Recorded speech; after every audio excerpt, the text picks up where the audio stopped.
This video is a part 2 to a probably 3-part video covering seasons 4 and 5 and on of Adventure Time. Part 1 will be linked in the description, and parts 3 and on will be linked in the description when they're done. It is not required for you to have watched the first part of this retrospective series to understand this one, though it is recommended as I might make reference to earlier episodes and plotlines.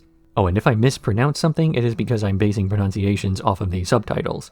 My hearing isn't great, and everything sounds like...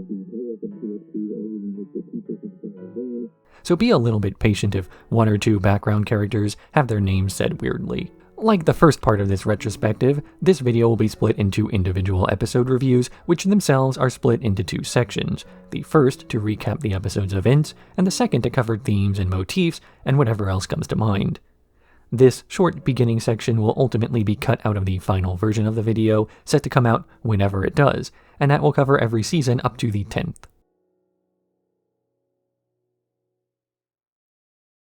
Hot to the touch. Picking up immediately where the last episode left off, Finn declares his crush for the Flame Princess, saying she's not evil, as her father says, but simply misunderstood.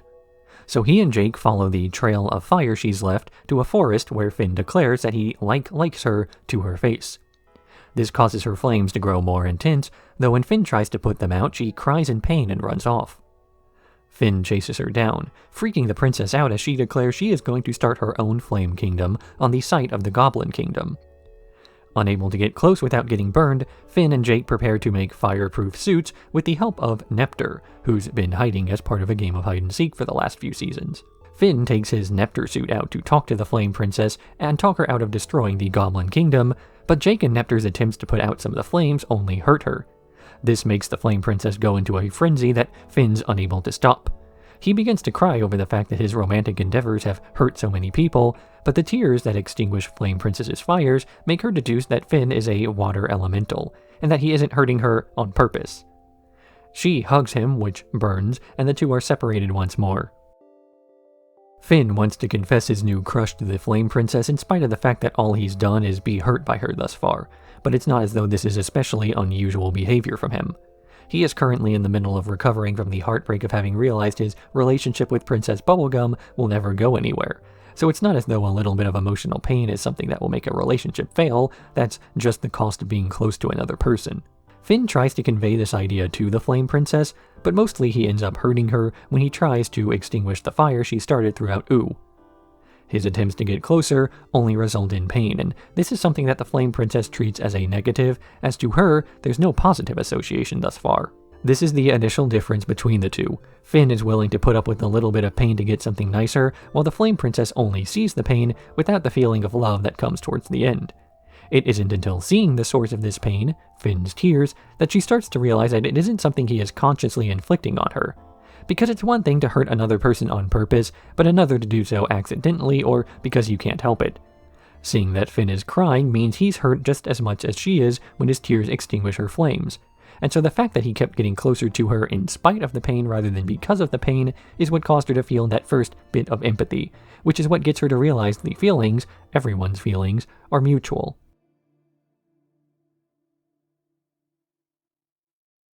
Five short Graybles. A being named Cuber introduces 5 Graybles with a central theme to all of them. The first story follows BMO as they bid farewell to Finn and Jake before pulling up a stool to the mirror. There, they talk to the reflection named Football and explain what it's like to be a real boy by mimicking various acts in front of the sink. Finn and Jake see this, confirming that BMO does weird stuff when they're not around, and to celebrate learning this, they high-five. This high-five is weak, though, so they begin a stronger high-five, escalating into further and further wind-ups before launching themselves through opposite catapults.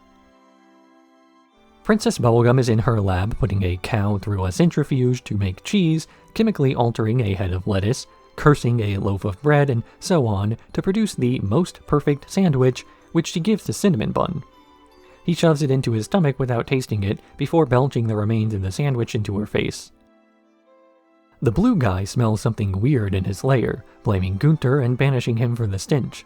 But when the smell persists, he realizes it was his own armpits and orders his other Gunters to wash him. He then settles in with the returned Gunter, who starts farting on his armpits once more. The other thing is excited to show off her song, These Lumps, for a talent show. But another group performs this song before she can get to, and when Lumpy Space Princess takes the stage, she's booed for being a ripoff.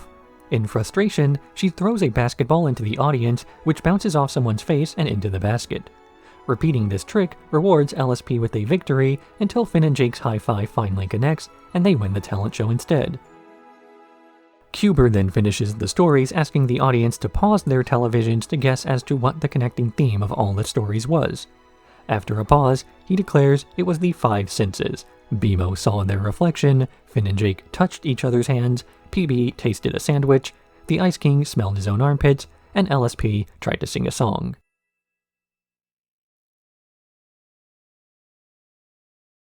Web Weirdos. Finn and Jake accidentally stunt their way into a giant spider's web, hoping to wait for Finn's fingernails to grow long enough to cut their way out. But before this happens, the spider couple responsible for the web comes by, Ed and Barb, and the two fight over the fact that Ed makes all the webs because he finds it gross when Barb spins anything. Their argument results in Barb running off, so Finn fake eats a bug to earn Ed's trust so he can give him some advice on how to win her back. Ed finds a flaming sword in the woods as a gift for Barb, but when he offers her this sword, she views it as a selfish gift that he bought for himself. They fight again, with Ed passive-aggressively freeing Finn and Jake from the web, though Barb starts to assault Ed, so Finn turns around to make things right. He is overpowered by the she-spider, but the fight stops when she grunts in pain and then gives birth to thousands of tiny spiders. Jake is confident that their relationship will survive now that they're parents, while Finn is freaked out by being covered in spiders. Ed's issues with Barb are mostly caused by his own doing. He complains that he's the only person working to get them any food, and yet, when she offers to lay a web to trap food herself, he complains that she does so in a gross way. He has the same gross method of laying webs, but he considers it alright, cause he's doing it. Later on, he tries to find a gift for her to start mending their relationship, but is unable to come up with any examples of things she likes, ultimately finding a flaming sword he thinks she would enjoy. And while his explanation was that they could use it together, the fact that she didn't see it that way means it was a bad gift because it was not a thoughtful one. But Barb's not blameless here either. She insists on being given a chance to catch some food, but comes up short in being able to either wrap up a meal or spin a web of her own. And of course she could have accepted the gift for the thought behind it, instead of its functionality. The purpose was to open a dialogue about their relationship, and then she refused to do this. A good relationship is not one where each person contributes an equal amount. A good relationship ideally should feel like both people are doing less than half, as they do the stuff that comes easily, while only sharing the burdens. It's when the person who cooks dinner does not have to wash the dishes afterwards. So at the end of the episode, when both spiders claim that their relationship is saved because they have kids together, Jake's take on the situation is far less accurate than Finn's. This swarm of spiders is not making things better.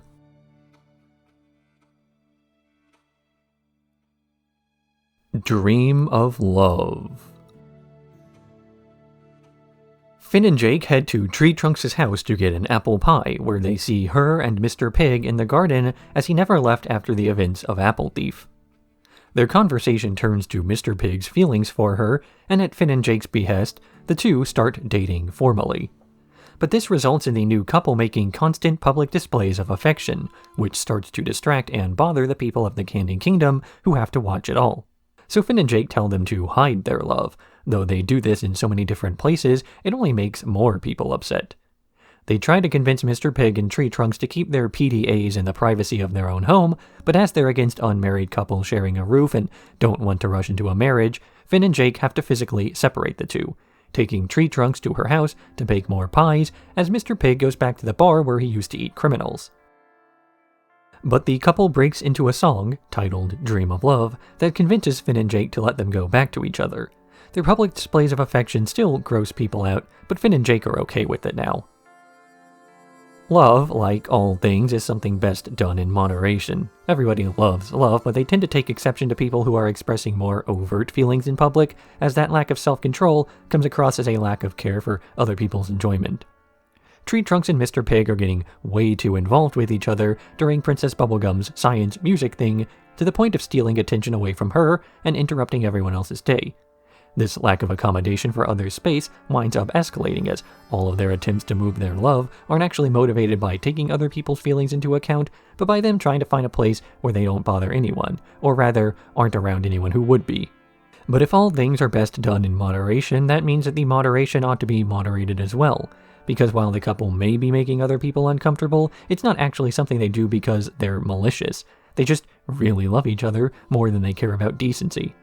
The song they sing that gives this episode its name is proof enough to Finn and Jake that they'll still feel strongly about each other no matter how distant they are, and it's finally agreed that there's more harm in separating the couple than there is in some people having to see them. Because if their love is so disgusting to some people, then that's not really Tree Trunk's or Mr. Pig's problem. Some may have the opinion that it shouldn't be done in front of others, but not everything can be about them.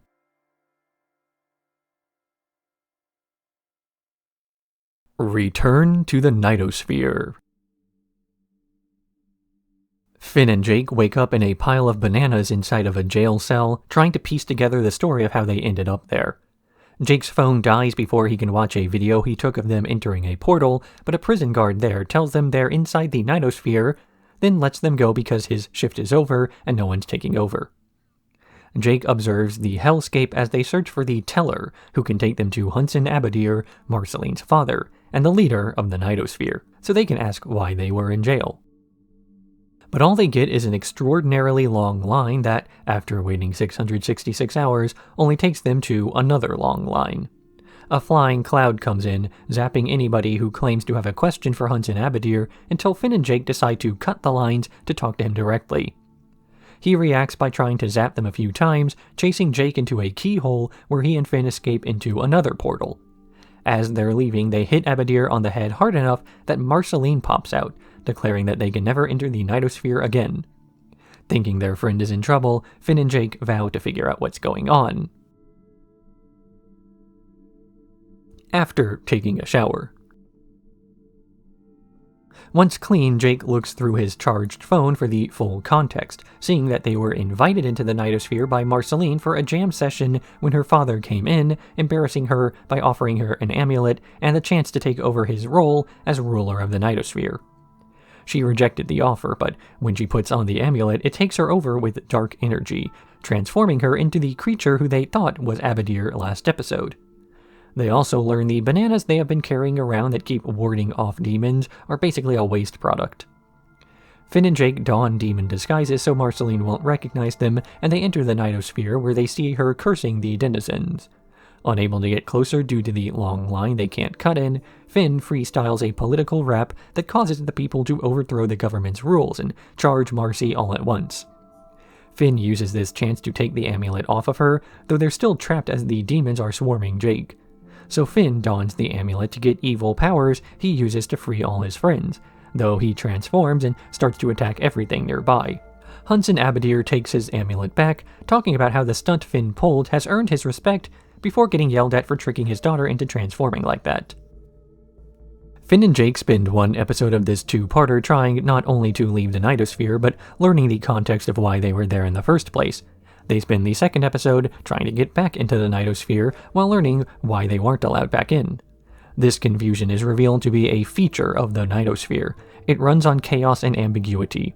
The people have to wait in lines to wait in other lines, and this bureaucracy is so entrenched into the land that its people enforce rules that hurt themselves even when there's no one around forcing them to.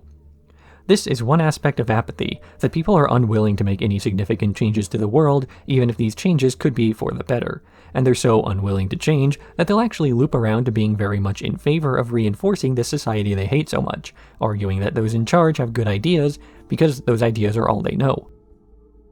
Finn does a political rap that's able to motivate people to actually change something about the system, and while the angry mob that wound up attacking him and Jake was certainly not part of his plan, the fact was that the change was the point, a roll of the dice on what the new Nightosphere will look like. But as one would expect from a ruler who thrives on this chaos, Hunson Abadir actually embraces Finn's methods of revolution, the end result of which was even more chaos. He's able to keep ruling because going from one mess to another doesn't affect him all that much. But what does have an effect on his life is his daughter, who he wants the best for. The problem is that he struggles to define what the best is when it comes to Marceline. He gives her an amulet that will possess her with evil, making her more like him, but Marcy openly states that she does not want to be more like him. This situation is further complicated by the fact that Abadir says that he's proud of her even though she isn't interested in taking over the family's torment business. He just didn't think she knew that he was proud anyway. Their relationship is surprisingly wholesome in a totally surface-level way, where the wholesomeness starts to fade away as soon as you realize that Marceline's dad doesn't know nearly enough about his daughter for his feelings about her to matter all that much.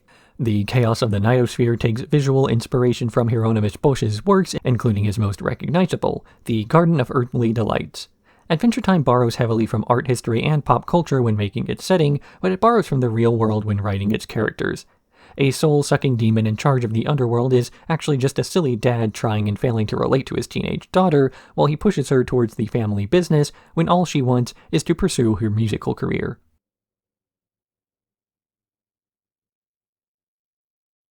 In Your Footsteps.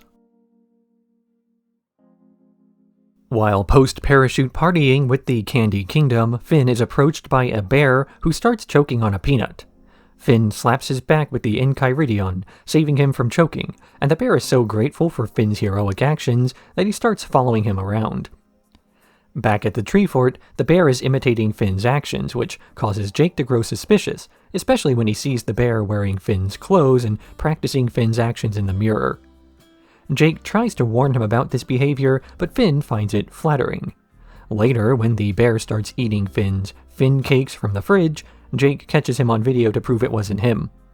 But Finn doesn't care about this video because he's more concerned with why Jake watched him eat the cakes instead of doing anything about it. But then the two realize that the bear is missing, having gone to a party he hosted himself, and Finn finally starts to worry the bear really is trying to take over his life.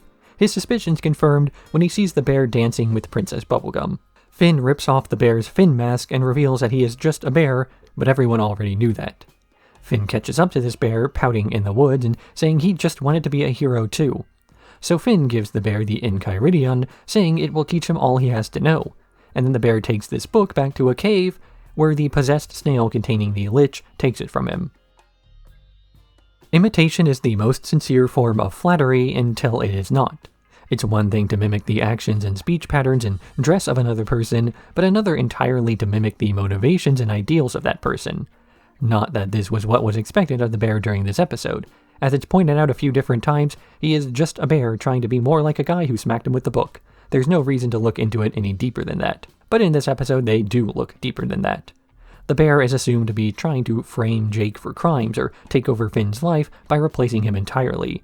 And for 90% of the episode, this is an exaggeration of events that causes the main characters to scare themselves, assigning intentions to actions that aren't there. Ironically, this mistrust would have served them better had it been directed in the right place. It wasn't Finn's life he was after, but the book on how to live that life that he wanted to take. And while it might seem as though a bit of extra paranoia would have saved the day, the truth is that paranoia is a pretty worthless thing to feel, since there's just as much a chance you end up wasting your time by mistrusting people improperly, accusing them of doing something they're not, instead of something they're actually guilty of. This makes a lose-lose situation where not only do you end up pushing away people you should have trusted, but you still get taken advantage of those who wish you harm.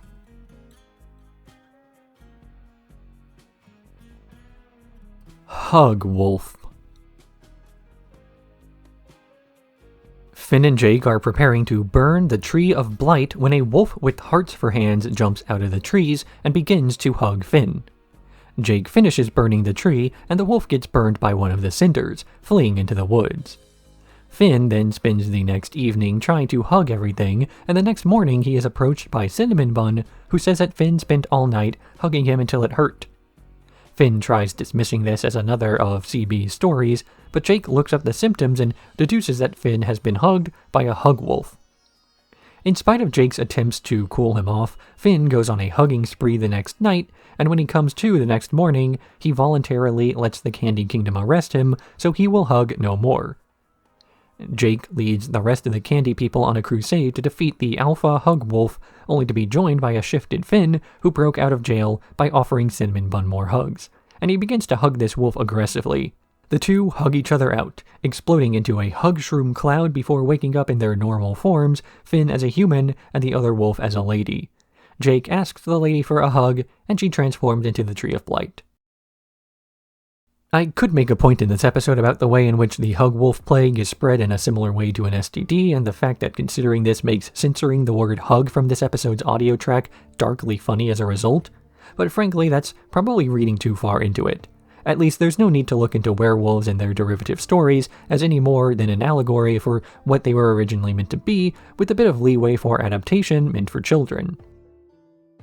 That's what a werewolf story really is. The horror comes from the fact that you don't know who you can trust. And this isn't just a fear for the people who risk being victimized by a hug wolf or whatever, but the tragedy that the person transforming ought to feel as well. Finn spends a while in denial about him transforming into a hug wolf and attacking people overnight, assuming that he can get over it with a bit of help from his closest friends. But the real fear is that if you lose control over who you are for a time, will people still like the real you? Is the werewolf the real you at a certain point? This can serve as a metaphor for anything from a chronic illness, or a mental disorder, or even just a really stressful home life that sometimes causes you to snap at people nearby. Finn fears not just that he may end up hugging someone so intensely they get hurt, but that when he reverts to his human form, they'll still hold a grudge against him.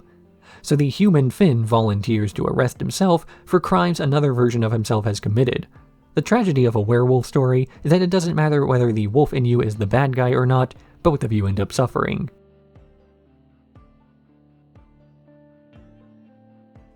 Princess Monster Wife. Various princesses across the kingdom of Oo wake up to find that parts of them are missing, and this sight grosses out Finn and Jake, who agree to investigate the missing limbs. They start by interrogating Ice King, who insists he's innocent for a while before unveiling his new princess, Princess Monster Wife, who's made of all the missing bodies. The sight of her causes Finn and Jake to pass out in disgust, but Ice King insists they're just sleepy and begins living a normal domestic life with his new Princess Monster Wife. But Princess Monster Wife is concerned about her appearance, so Ice King gives her a cloak and puts on a fashion show for her that makes a Gunter vomit. Princess Monster Wife locks herself in her room, saying she's hideous, but Ice King reassures her that he loves her even without her monster parts. Finn and Jake arrive blindfolded, feeling around to beat up Ice King as Princess Monster Wife flies out the window, returning all the body parts to the princesses. Upon returning as a cloak and the idea of a wife, Ice King is furious that she gave away all his stuff. Ice King has spent so many episodes before trying to kidnap a princess while not being especially picky about who he actually ends up with. Here he tries to have not one princess, but all of them, and yet still not quite taking any individual one. Obviously his logic is flawed, as Finn and Jake find taking pieces of a princess to be far more disturbing than having kidnapped a whole woman. But as Ice King is infatuated with his Princess Monster Wife, which is a fun thing to say, it's clear that his logic and actual logic don't really line up.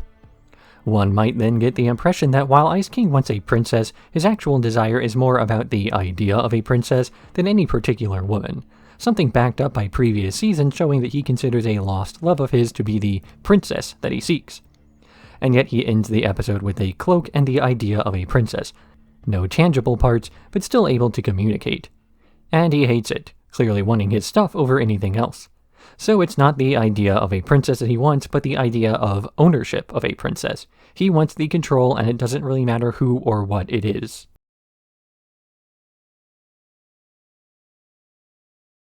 Goliad. Following her brush with death while fighting the Lich, Princess Bubblegum starts to fear for her mortality. So she creates an immortal successor to lead the Candy Kingdom should she be unable to rule, that she names Goliad. As Princess Bubblegum is too sleepy to teach Goliad how to be a leader, Finn and Jake agree to teach her about leadership by taking her to a local preschool for practice. But Jake yells at the preschoolers when they try to crawl inside his brain, and Goliad learns you can get your way by yelling, which she shows to Finn on an obstacle course. Finn says she ought to use her brain instead, which Goliad does by moving people with her mind. Finn and Jake try to warn Princess Bubblegum about the danger, so the princess asks them to distract Goliad while she creates a second Sphinx to stop the first one. Jake tries to stop Goliad, but she mind controls a bunch of candy creatures into his mouth to slow him down. She then tries to read Finn's mind to find out the plan, though Finn distracts her by imagining the Buff Baby song until Princess Bubblegum arrives with Stormo. Stormo engages in psychic combat with Goliad, and as the two are perfectly evenly matched, they end up in a permanent stalemate. Princess Bubblegum explains to Finn that she created Stormo using a hair from his head, and Finn tells his son happy birthday. Princess Bubblegum's always been shown to be the type to play with life and death, the very first proper episode even showing her reviving citizens of the Candy Kingdom. And yet, in spite of the fact that she too is made of candy, she concerns herself with mortality because she cannot yet undo death itself. And we know this is a valid concern because not only have we seen her nearly die before, but we've seen her struggle with immortality as well. So rather than trying to extend her life, she tries to extend her ideas, making a new ruler who can carry on the way she would have should the worst happen. But as with Lemon Grab before, her attempts to make a better ruler have only created disaster, as she makes a leader who rules not as a disinterested third party, but one who takes a forceful role in demanding those around her to do as she says. So she makes a second Sphinx to rule the first Sphinx, the two locked in perfectly even psychic combat where they remain for the rest of the show, a literal fight serving as a metaphorical one. So long as a force for bad is balanced by a force for good, the Candy Kingdom continues functioning normally. And that force for good is someone who takes after Finn to the point of having it in his DNA. And while the force for evil is one who's modeled after Princess Bubblegum, Goliad never really acted evil until being corrupted by Jake's outburst. We know Jake's not a bad guy, and we don't blame him for getting mad at children literally crawling inside his head, but for a being like Goliad, with limited life experience, seeing a temporary burst of anger is all the universe was at that point.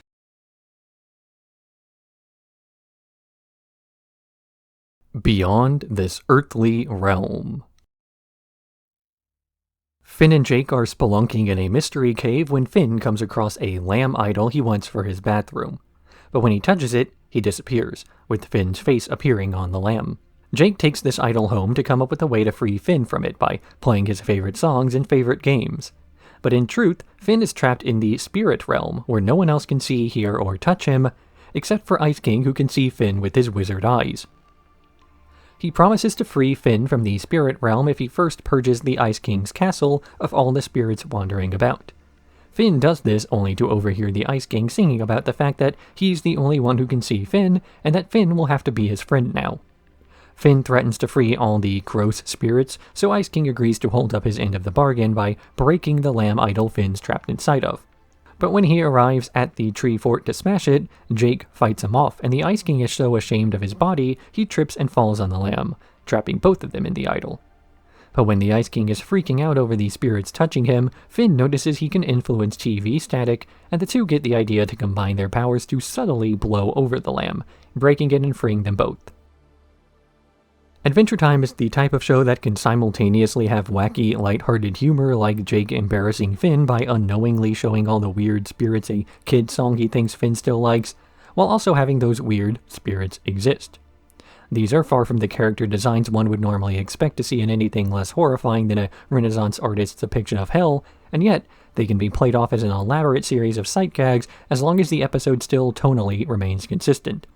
And this isn't a huge leap for the setting to take either. We've seen the Ice King's wizard eyes in seasons past, and it was played as a joke there too. You can introduce just about anything to a setting as long as you pull off the first impressions correctly. Then, the series can evolve the concept naturally from there.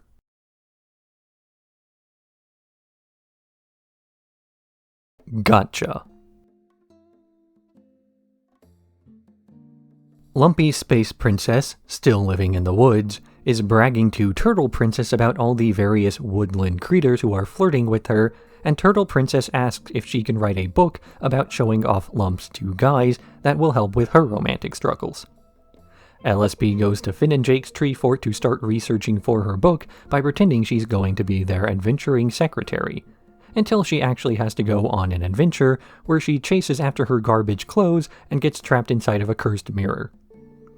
She hallucinates several cursed Finns until the real Finn breaks her out of the mirror prison, explaining that it shows weird things to anyone who looks inside. She says she had to look inside at herself because she looked good, but when Finn says that she looks good on the inside, LSP starts to doubt herself, eventually writing in her book about how great Finn is and a person's inner lumps. She delivers this book to Turtle Princess, who loves it, and then Jake tells off Lumpy Space Princess for wearing garbage before she dramatically flies out the window.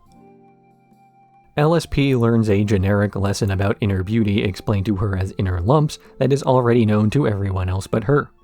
When the Turtle Princess learns about this, she is not shocked or disappointed as LSP thought she would be, but has gotten exactly what she was looking for. Finn is even able to explain this concept to her as an offhand comment, not even realizing it's a lesson or anything. It's common that TV shows for the same demographics told over the same time period over and over would eventually run out of lessons to teach, and the umpteenth time that a character waxes philosophical about inner beauty or whatever in a specific media landscape, even the kids watching at home are going to roll their eyes and wonder why these guys haven't gotten the memo yet. So instead, the moral of this episode is a given that we as an audience can find humor in. The fact that Lumpy Space Princess seems to be the only one who doesn't already know what we do is the joke, amplified by how loudly and repeatedly she claims that she is the expert in the field.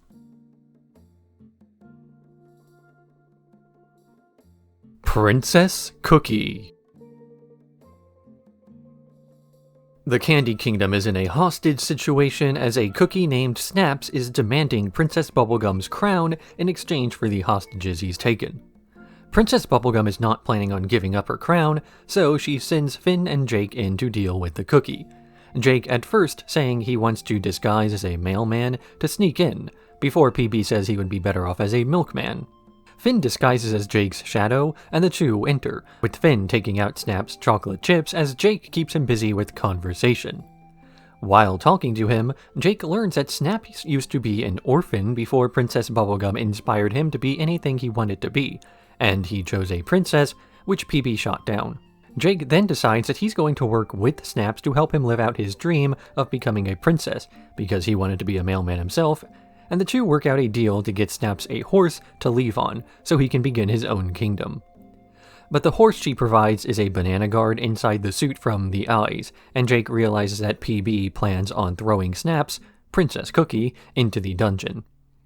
So Jake carries him away, tossing off Finn when Finn sides with PB over the duo before they come to a dead end. Princess Cookie asks Jake to surrender, throwing himself off a cliff to evade capture, but surviving because he's a cookie. Later, in a hospital/mental ward, Jake the mailman delivers a crown from the Grass Kingdom to Princess Cookie, and the other patients bow to him. It's common to tell people that they can be anything they want to in the future, but this isn't an especially accurate lesson to teach. For one, baby Snaps is told this and decides to become a princess like his hero Princess Bubblegum. This is impossible, as there can only be one princess of the Candy Kingdom at a time, and there's an entire line of succession that has to be considered, not to mention the last time PB tried to find a replacement that ended in a psychic battle, still visible in the background. So there are a few logistical reasons why Snaps couldn't become a princess. I don't know that gender factors into it in this setting, because princess as a title certainly appears to have a totally different connotation than to our world. And this is why his dream will never come true.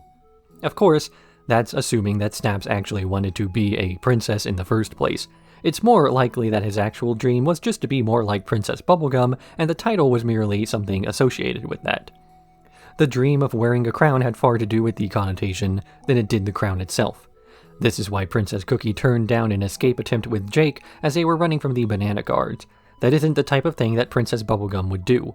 Or was it? Because they were running due to her threats of throwing him in a dungeon, not consistent with the behavior he wished to mimic in the first place. It isn't until the end of the episode, where he sees Jake as a mailman, he remembers both of their dreams. Then and only then is he able to accept the princess's crown, because only then did he remember why he wanted to be a princess.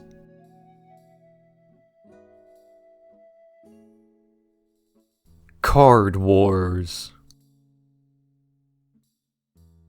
Jake is moping about a card game named Card Wars he doesn't have anybody to play with, as he keeps beating Princess Rainicorn, and BMO refuses to play with him anymore. So Finn sits through an hours-long explanation of the rules to begin a game where the loser must drink from a Dweeb cup full of random stuff.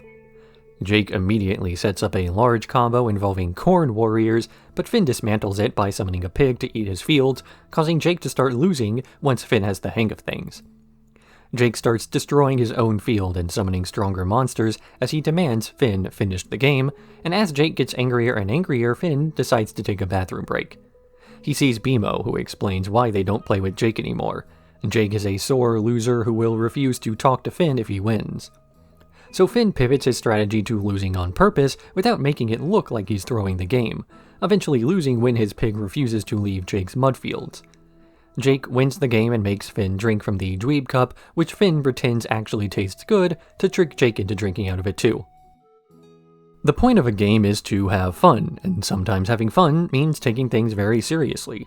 After all, if not everyone is trying to win, then the point of the competition is moot, as both players are trying to accomplish different goals. Of course, the same thing can be said of a person who's trying desperately to win while the others are playing casually, focusing more on figuring out cool strategies than viable ones. So it's important to keep things balanced in a game, not only mechanically, but in how each player approaches it. Are they there to win, or have a good time? Can it only be a good time if they win? Jake pushes people away by throwing tantrums every time he loses, which causes people to stop wanting to play with them. And sure, getting upset at a loss just means the person was motivated to try to win, but there's a pretty decent line between keeping things interesting and making the other person's victory condition change from trying to win to trying not to anger the other player. Competition is good, but competitiveness is only fine in the context of the game. It ought to stop after the handshake.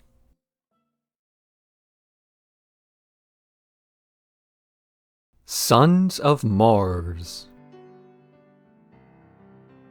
Magic Man is being pursued by Grob Gob Glob Grod, who wants to bring him to justice, when Magic Man sees Jake nearby and uses the last of his magic to swap places with him to trick the beings coming for him. G-Man, it's easier to say, takes Jake to Mars for a trial, and Finn demands that Magic Man transport him there to save his friend.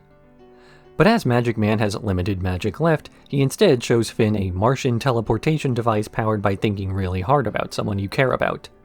Finn winds up on Mars when Jake is currently on trial for a series of crudely depicted crimes that Magic Man did, which is why they originally banished him to Ooo to learn a lesson about caring for others. Abraham Lincoln, the King of Mars, forces Jake to choose between death or being turned into space dust, and he struggles to pick an option as he knows Finn would miss him either way. This revelation, that someone would miss Magic Man, comes too late, as Finn trying to stop the execution results in Jake being killed anyway. Abraham Lincoln, realizing that he made a mistake, meets with Death to save Jake's life, giving away his immortality in exchange and turning into a statue. G-Man decides not to return to Ooo as he's already lost one close friend today, and Finn and Jake return together. They punch Magic Man in the face before freeing his trapped tiny manticore, who shamefully refuses to thank them. Adventure Time is a show capable of introducing practically any lore it wants to simply by having the audacity to claim it's already the case. Because the early seasons relied so heavily on randomness for its humor, the more insane concepts are already out there, like, of course Abraham Lincoln is on Mars, we already knew that from the pilot. Magic Man has some otherworldly being trying to capture him, but sure, he's a jerk who has it coming, we don't question that. Because the show already has this wacky reputation, it can add new elements to the setting and have the developments be less insane than what was there before. So Abe's on Mars, but did you know he's also its king? Did you know Magic Man was sent to Ooo to learn compassion? And there are even hints here and there as to what exactly caused him to go so insane in the first place, between the title card depicting a woman falling off a cliff and the same woman being depicted on a photo that he mourns. While it's almost a certainty that at this point things like Margles hadn't been conceptualized, the fact that the character has been developed leaves the showrunners room to add crazier concepts, like a defense system named after a woman, to show because the audience is already so used to the escalation that we almost expect it.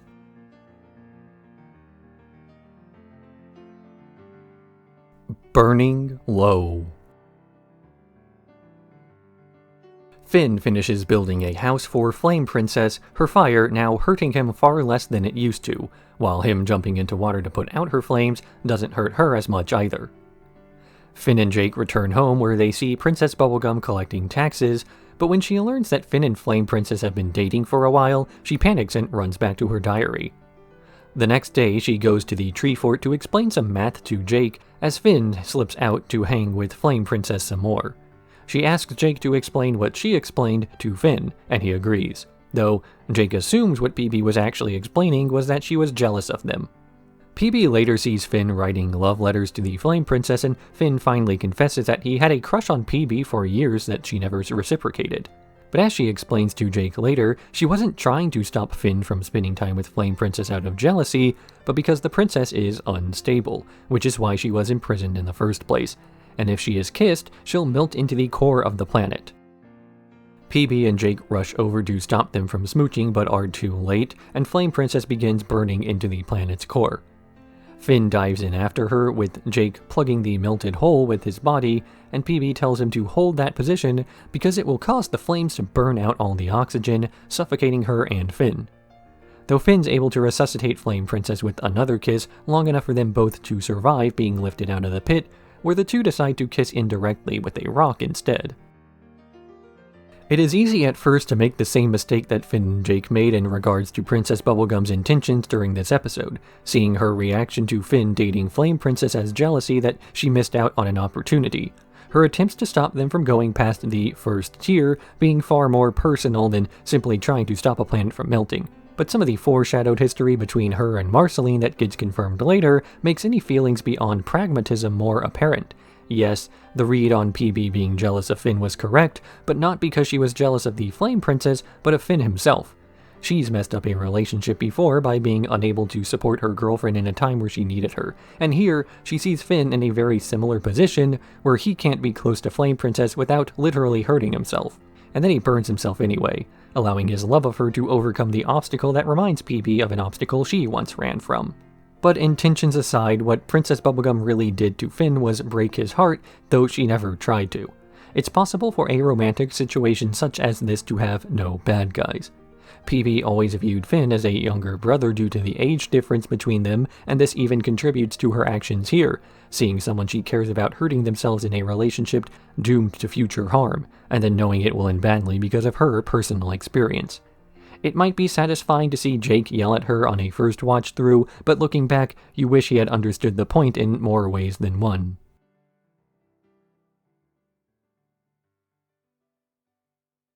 BMO Noire. Finn cannot find his sock and he asks Jake to help him look for it, but Jake is no help. After they leave, BMO decides to investigate the case of Finn's missing sock themselves by first grabbing a mouse named Ronnie who was nearby. By bringing up the name Lorraine, BMO's able to get a lead to check the pantry, where they become trapped, only to be rescued by Officer Davis, a cat, who says to stay out of the investigation. BMO goes to Lorraine and asks about the sock, with Lorraine accidentally revealing more knowledge of the case than she ought to know before directing BMO to Bebe, a remote control. BMO interrogates the remote for a while, but when they leave to clean up, they find that the remote is dead, and BMO stumbles down the tree fort's ladder. They're woken up by Nepter, who reveals that a sock's worth of treasure is missing, and BMO realizes Ronnie used the sock to carry the loot away. But the police have already found Ronnie dead, saying that he killed Bebe for the money. BMO's not so sure the case is solved, and finds Lorraine sailing away with the goods, claiming the sock is hidden in their old, secret, grown-up kissing spot, Finn's pillow. Finn and Jake return home where BMO proudly shows off the missing sock, as Jake learns that their chicken was named Lorraine. BMO has a rich inner life consisting of playing imagination with the various creatures around the tree fort that even Finn and Jake don't see much excitement in. And while from a certain perspective this could be considered sad, like a dog with no toys playing with garbage, it takes on a lighter tone given the context of the show it's a part of. Adventure Time's a very imaginative show. Had it been more down-to-earth, then perhaps one could take a negative reading of BMO's actions here, but the more positive outlook of the characters is infectious to the audience, so a noir adventure to locate a missing sock borrows none of the connotations of the genre it's a pastiche of, and instead is exactly what it appears to the cast themselves, a silly adventure with a lot of imagination driving the narrative. Because ordinarily, noir narratives are meant to be dark, not just literally, but in their tone as well. We expect certain tropes to appear when a detective starts following the trail of a mystery while depicted in black and white. and these are narrative tropes that we expect even when the audience isn't directly familiar with film noir in the first place. Certain aspects of these tales have managed to seep through the cultural consciousness to the point that we recognize them by piecing together bits of these aspects through parody and deconstruction, like recognizing the shape of something after having only seen its shadow. So BMO can do a faux noir pastiche that comes across as wholesome as the rest of the show, and this doesn't get questioned by the audience because nothing else about Adventure Time has really been totally inconsistent before.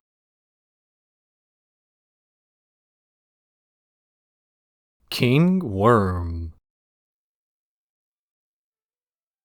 Finn has dreams about being the king of the Candy Kingdom and going on dates with the Flame Princess. But he also hallucinates a worm and Peppermint Butler telling him to kill this worm, making Finn realize he's somehow trapped. Finn sees Jake struggling to follow instructions on how to wrap a present from an English-speaking Lady Rainicorn, and the two realize their dreams are connected. Jake teaches Finn that he can control himself in his dreams to have reality-bending powers, and the two go after the worm. They're chased by a Gunter monster after the Ice King, before coming across their father, Joshua, who crochets a giant worm they pursue with big legs and birds. Finn corners the worm on top of a mountain and smashes it, waking back up in the tree fort, although there are still a few things off about the universe. Realizing this is still a dream, Finn remembers Jake's advice from before about bad thoughts warding off dreams, and he begins to focus on all of his fears: the ocean, the Lich, Princess Bubblegum telling him he's too young, and clowns. The King Worm finally dries out from the negative energy, and Finn wakes up for real as the King Worm leaves their treehouse. Devoid of context, this episode is bizarre, but with the context of the rest of the show and future episodes of this season, the plot's easier to follow. Not so much because the plot becomes clear, but the intention behind the episode is what the audience gets to understand. The most immediate connection is going to be the fact that this episode is a direct sequel to Evicted, where Finn and Jake finally return to their home after meeting Marceline, where they get brainwashed by a big worm. Then, to break out of this mind control, Finn has to face several of his greatest fears, all things we've seen before. This ranges from the ocean from Ocean of Fear, to the Lich from Mortal Folly, to Peebles' rejection from What Was Missing in several other episodes, to Shoko's early appearance being locked in the vault from The Creeps, and an appearance by the concept of clowns, which Finn announced he disliked back in Another Way. Once a viewer realizes how many throwbacks this episode has, they'll also understand how these fears get linked to later episodes from this season. Reign of Gunters in a few episodes first gets foreshadowed here, with Ice King running from them, and the Lich makes an appearance, as well as Farm Finn, who shows up at the season's very end. Normally, fear is considered a negative emotion, but it winds up being the connecting thread through this whole episode, and the fact that it's Finn's various phobias that wind up saving the day shows us that just because we're afraid of something doesn't mean we ought to avoid it.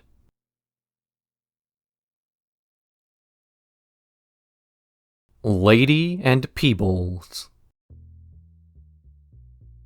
Princess Bubblegum meets with Lady Rainicorn outside of a black ice cave where Finn and Jake have been held for weeks after fighting the Ice King. Lady expresses concerns over their rescue mission and the fact that the last conversation she had with Jake was complaining his noodles were too tough, but PB reassures her it will be fine as they have science on their side. They fly through this cave, navigating through rooms of creeping hands, giant tongues, and a bunch of eyeball lasers that steal PB's science stuff and knock Lady unconscious. Princess Bubblegum eventually finds Finn and Jake having been poisoned by Xanoids, and she meets the only other person who knows so much about these, Ricardio. Ricardio has built a body for himself out of muscles from Ice King's body, claiming that he's a man now, and PB ought to fall in love with him. Ricardio asks to marry her, and she agrees, on the condition that he beat her in hand-to-hand combat first. PB is able to win by using her knowledge of how to assemble and disassemble a body, kicking Ricardio with his own legs, before dragging Lady and the others back to the Candy Kingdom. As they're recovering in a hospital, Lady's happy to see Jake again, so she can confess that she's pregnant.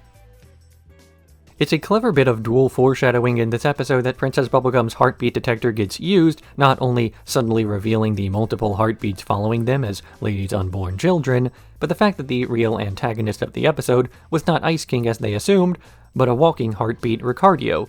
It's mentioned early in this episode that Ice King is not so much of a threat anymore, serving as what's basically a background villain or red herring suspect, and so a real, more horrifying villain ought to take his place. This is done by recontextualizing a villain from the first season, Ricardio, whose antics were, at first, just something that Finn was jealous of, but now more horrifying by exploring the actual ramification of the first appearance. He is a walking, talking heart, and he was literally removed from the Ice King's chest and replaced later. Grotesque limbs are merely an escalation of his first appearance's motivations. I always keep coming back to the point that Adventure Time is a series that grew up alongside the audience, and this episode is an example of how it does that. Steadily introduce more mature concepts like Jake and Lady's relationship actually leading to fatherhood for the man, then take the earlier childish concepts and re-examine what those really meant. Not so much by explaining what the initial interpretation was wrong, merely that it never went far enough, for example showing how a sentient heart who wants to repurpose people's organs is actually a pretty terrifying concept.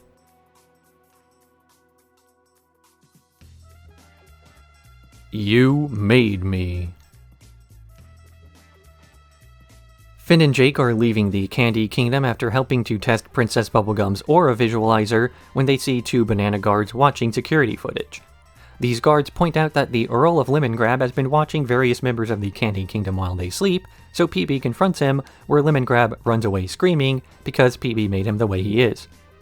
She reluctantly decides to send some citizens of the Candy Kingdom, the Pup Gang, 3 delinquent children, volunteering in exchange for amnesty. But upon arriving at the castle of Lemongrab, the Earl of Lemongrab considers the pups as unacceptable, and he blasts them with his sound sword before taking them to a reconditioning chamber where they become electrocuted. The next night, the Earl of Lemongrab continues stalking around the Candy Kingdom, so PB tries to recondition him by teaching him how to be gentle with the candy people. He refuses and runs off with Finn, Jake, and PB following him. But Finn and Jake are trapped inside the reconditioning chamber to watch as Lemongrab threatens PB with his sound sword. Finn breaks the chamber and takes the sound blast for her before Princess Bubblegum's able to reveal she made a clone of the Earl of Lemongrab so they can rule each other. After mellowing out, the two Lemongrabs bid the others goodbye. Finn and Jake spend this episode trying to convince Princess Bubblegum to just get rid of Lemongrab through use of force, but PB rejects these violent attempts at eliminating the problem because to her, she is looking at a reflection and a challenge of her own philosophy towards leadership. Lemongrab is a bad earl and a bad guy who stalks her kingdom's people, and yet she was the one who established the security systems in place that allowed her to discover this. Had PB used his creepy behavior as justification for just smashing the guy's face or something, then she would have also had to examine her own behavior because it's no different. We see this reflected later in the way in which she tries to recondition the Earl of Lemongrab, not by putting him in a tiny room and electrocuting him, his method, but by taking him to the garden to learn to care for candy people in a peaceful, kind way. But this kindness does not work, making it appear as though her only option left is the violent methods others have been calling for from the beginning. But PB does not accept this as an answer because it would once again be an admission of failure, to say that she messed up in his creation and didn't try to improve things before giving up on them. The Earl of Lemongrab did the same thing with the Pup Gang, trying to electrocute them into compliance and giving up when that didn't work to keep stalking people. The point of this episode is that Princess Bubblegum is supposed to be the better person. Stooping to the same methods as the bad guy, bad as in incompetent, will not accomplish this.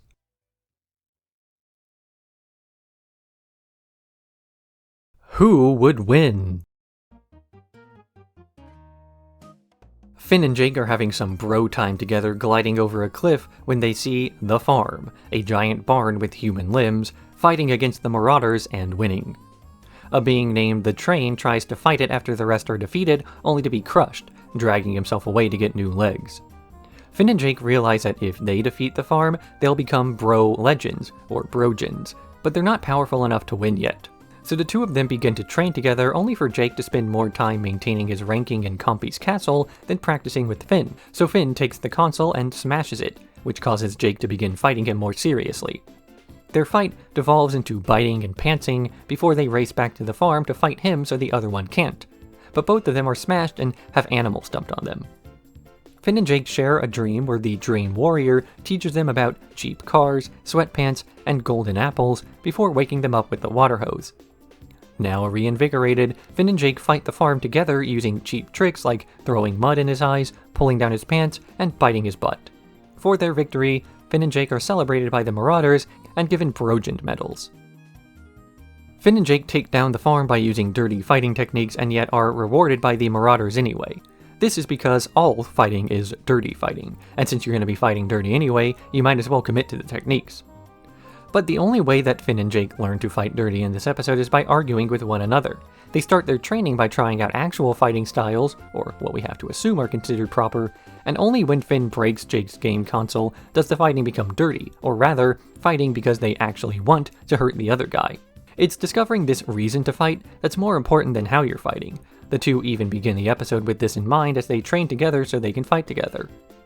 It's not until they forget this and then relearn it that the importance of the lesson becomes clear.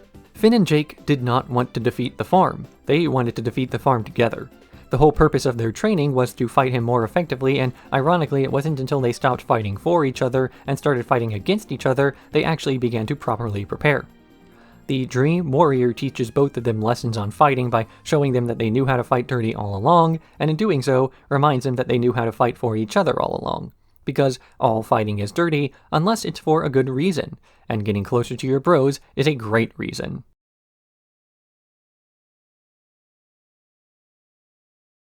Ignition Point.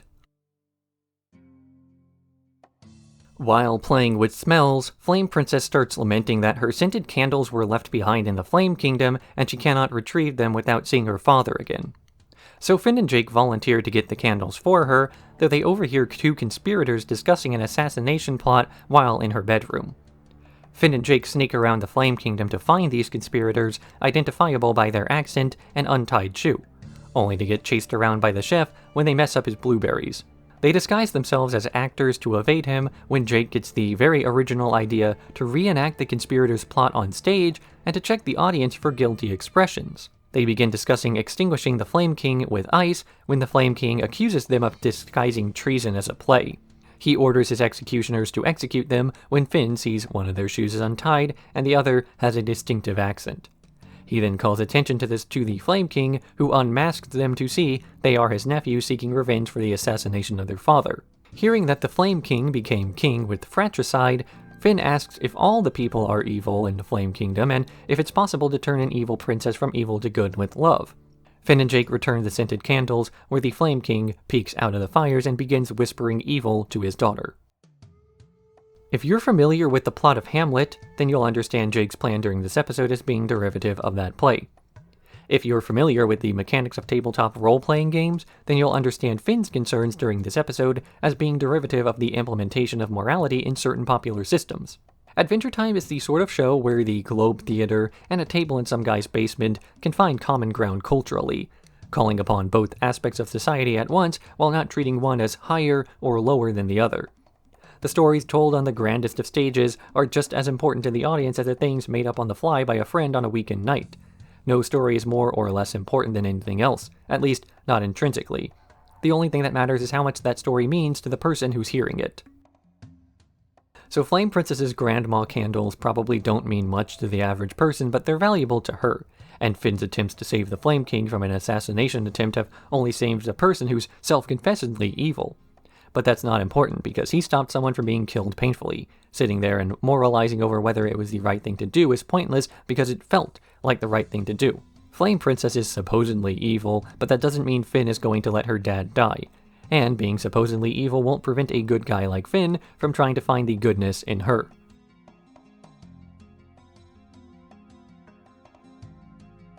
The Hard Easy.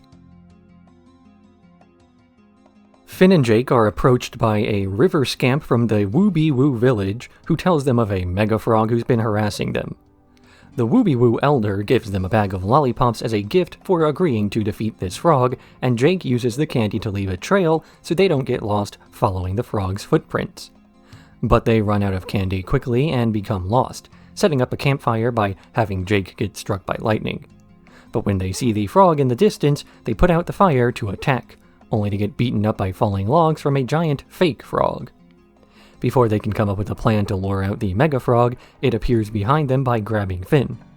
Jake fights it off and they retreat to a cave where the mega frog contorts to continue the pursuit.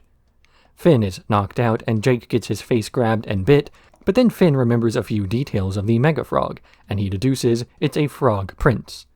Finn leaps off of Jake's head and kisses the Mega Frog, who undergoes a dramatic transformation sequence to become Prince Huge. Prince Huge thanks Finn for doing that and then flies out of the cave.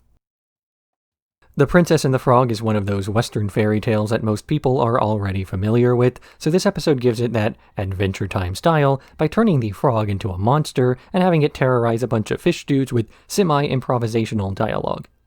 The Frog Prince also has a series of traps and obstacles that Finn and Jake are unsure if he set up on purpose or by coincidence, and they spend most of the episode just trying to get through the bizarre parts of the world to find him at all.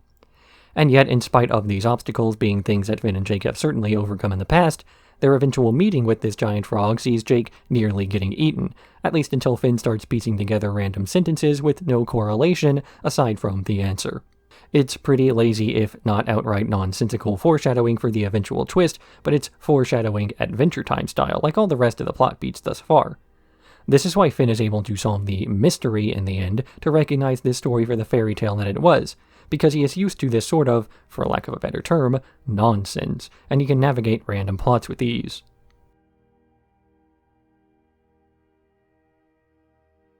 Reign of Gunters.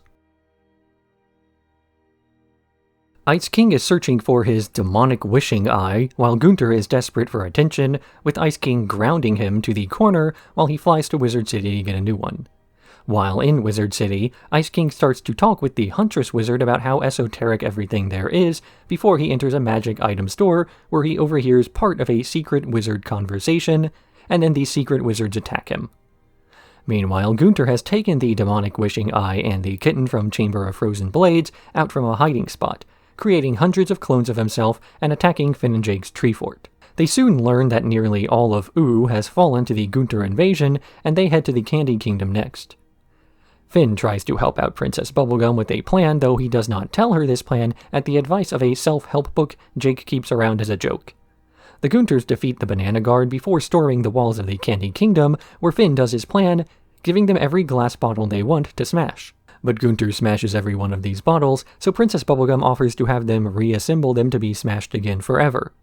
Unsatisfied with this offer, the Gunters threaten to smash the Gumball Guardians before Ice King returns from his wizard battle to defeat Gunter with a spray bottle. He's about to tell them how he survived the battle before remembering it's wizards only, fools.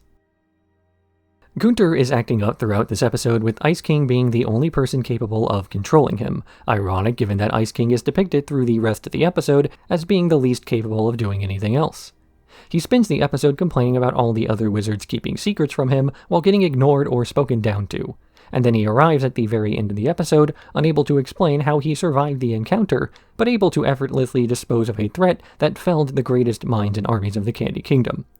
It's reasonable at this point to assume this was something done as a gag, that Finn and Jake and Princess Bubblegum struggled against the silly penguin who follows around a joke villain, as he was actually the most evil creature on the planet, something Hudson Abadir, probably another contender for this role, has hinted at before.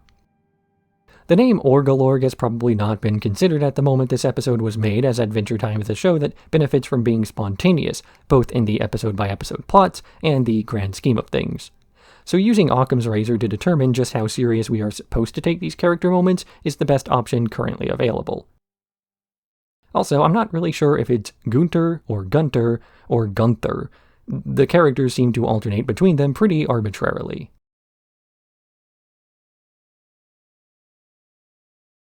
I Remember You. Ice King is performing Marceline's Fry song to Gunter when he concludes that a cool ballad about a sad backstory will make him more popular with women. So he flies to Marceline's house to ask her for advice on how to write better lyrics, bringing over some instruments and some random scraps of paper he's brainstormed on. Finn and Jake come over to try to fight off the Ice King, but Marceline says she's okay with them staying, and she sends the two away so IK and Marcy can have a jam session. Ice King begins blasting her ceiling with ice while singing about how he wishes he were more likable before getting into a scuffle with Marceline. He hides atop the fridge while Marceline begins her version of the songs about how she doesn't hate the Ice King and just wishes he remembered the way she did about their past. Marceline takes some of the scraps he's used as lyric sheets to show him a bit about his history, using his own lyrics about the way that he loves Marceline and wants to protect her, but the crown he's wearing is making him lose his mind, eventually apologizing for whoever he is about to become. Ice King sings these old lyrics despite not remembering that he was the one who wrote them, as Finn and Jake watch on in confusion. The episode ends on a shot following the Mushroom Wars, where a crying Marceline is given her stuffed animal Hambo by a pre-transformation Simon. Ice King's crown is frequently served as a metaphor for dementia, where an older mind begins to degrade without the person it belongs to realizing it. Ice King forgets faces or their significance, and he forgets about those closest to him as they start to become strangers once more. But the people he's forgetting don't forget about him, leaving them with memories of a person who's not quite dead, but might as well be. The fact that Ice King is still around means that Simon doesn't get to rest in peace, so all of those who knew him before have to see what he's become, rather than remembering him at his best. It's less like Simon Petrikov is alive and more like Simon's body is alive while his mind is not. The exact details of precisely how his crown works and what it really does to him don't get revealed until later in the show, but the logistics matter in this plotline far less than the impact it has on those closest to him. An actually explanation given to Marceline will not make her songs any different. This season began with a story of unrequited love, and it's ending the same way. Finn and Flame Princess have a tragic history of a princess locked away by her father for her own safety that ends with the two finding a comfortable spot for their love. Marceline and Simon have a tragic past of losing everything and then finding each other, giving each person the strength to keep surviving. One story is about a tragic past but an optimistic future, one about kindness in the past but no optimism for where it will go from here.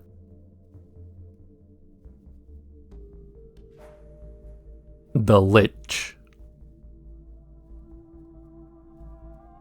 Finn has a nightmare featuring the cosmic owl, the bear from In Your Footsteps, and the lich-possessed snail killing Billy that concerns him enough to investigate if Billy is okay.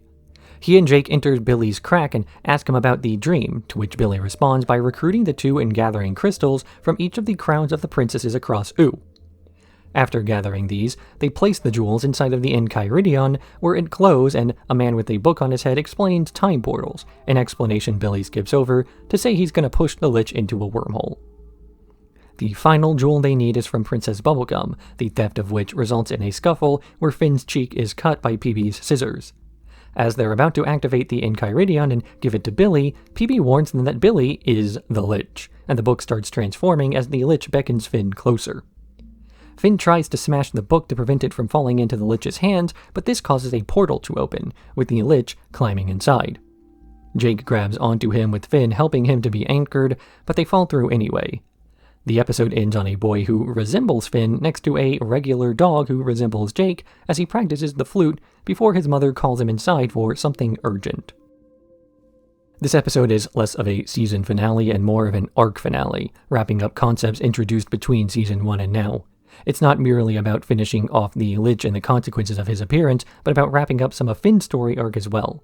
In the first season, Finn looked up to Billy as he wanted to be a great hero the same way his idol was. The fact that the Lich possessed Billy and that Finn had to overcome him in this disguise is more than just the Lich trying to get revenge against an old adversary, but Finn having to overcome a new one as he has surpassed his old hero not so much in deed, but in mentality. He is tricked into helping the Lich out by piecing together a series of jewels from crowns that exist to weaken his power. The last time Finn fought him directly, he needed a jeweled headband to defend himself. And between this and the fact that Finn was stealing crown jewels from the princesses who he's been saving for so many seasons, rather than simply asking for them all at once, means that in a way, Finn failed to maintain that heroic attitude he had always wanted. He was so focused on saving the world, he forgot to save the people in it.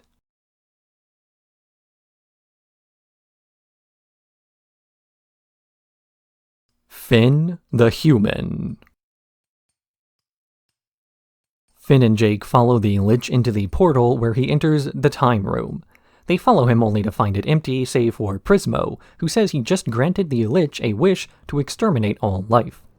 But Finn and Jake get a wish of their own, and hoping to prevent the Lich from undoing their wish to undo his wish, they wish that the Lich never existed. Farmworld Finn is asked by his mother to sell the family mule in town to raise the money they need to pay off the Destiny Gang. While tracking down the mule, Finn comes across a hole with a frozen missile on top of a skeleton. An old woman explains that the skeleton belonged to Simon Petrikov, who used the crown's ice magic to stop the destruction of the world and the rise of a fabled terror known as the Lich. Finn ignores her warnings and takes the crown to Junktown to sell, and the old woman, revealed to be Marceline, is told by the skeleton to get the crown back. Finn arrives at the market where the Destiny Gang steals both the crown and the mule before retreating to their palace. After fighting one of the goons and encouraging the others to fight with him, Finn receives a bladed arm from Choose Bruce and rushes the palace himself, only for the leader, Big Destiny, to give him the crown back, pointing to the junk town which is now on fire, and saying they're coming for his house next. Finn rescues Marceline and rushes back to his home, where he sees his family burning. Remembering what Marceline said about the crown's magical powers, he puts it on his head. Jake the dog. With his newly granted ice powers, Finn is able to save his family, though the crown starts telling him to freeze everything, and his magic ends up detonating the bomb. He sends his family away before rescuing the Destiny Gang to serve as his minions, though they flee from him as well. Finn sees Jake inside of a pit of goo, where the bones of Marceline tell him all for using the crown's power. Jake begins to go rabid, biting at Finn's arm before shifting into the Lich as Finn blasts him with ice and the feed gets cut. Jake has been hanging out with Prismo and the Cosmic Owl, eating sandwiches with pickles and freestyling in the hot tub as Jake ignores most of the events on screen. But when the Cosmic Owl unmutes a scene of Farm World Finn mourning Jake's death, he begins to wonder what he needs to do to prevent that from happening. Prismo warns him that every wish he grants comes with a downside and that he ought to consider his wish very carefully, eventually going as far as to tell Jake exactly what to ask for, that the Lich's wish was for Finn and Jake to return home. They return to the Candy Kingdom just after the Lich vanished, where Jake is excited as each of the jewels returns home, the only thing left of their journey being a jar of Prismo's pickles and a note. In an alternate universe where the Lich never existed, there has to have been a reason for him to exist in the first place that was simply stopped. Here, it's revealed that the inciting incident to create the branch of the universe Finn and Jake live in was Simon Petrikov sacrificing himself to avoid disaster, meaning that Marceline never grew up alongside him, and he never became the Ice King, and that Finn and Jake never became the sort of heroes to stand up to guys like the Destiny Gang. But it doesn't mean that the world is devoid of villains, as there will always be someone out there to pick on those who can't defend themselves. While the Lich may have never existed, there are still folks out there with his same dedication to wanton destruction. But wherever there are villains, there are bound to be heroes too, if only because there are villains in the first place. Farm Finn and Regular Dog are living a humble life, their reaction to seeing their father get bullied for money to figure out a way to raise that money, while the Finn of Ooh we recognize would have fought them regardless of if it was a good idea. It's not until arriving at Junktown and having these goods stolen from him that Finn starts to fight back. It's because that became the path of least resistance.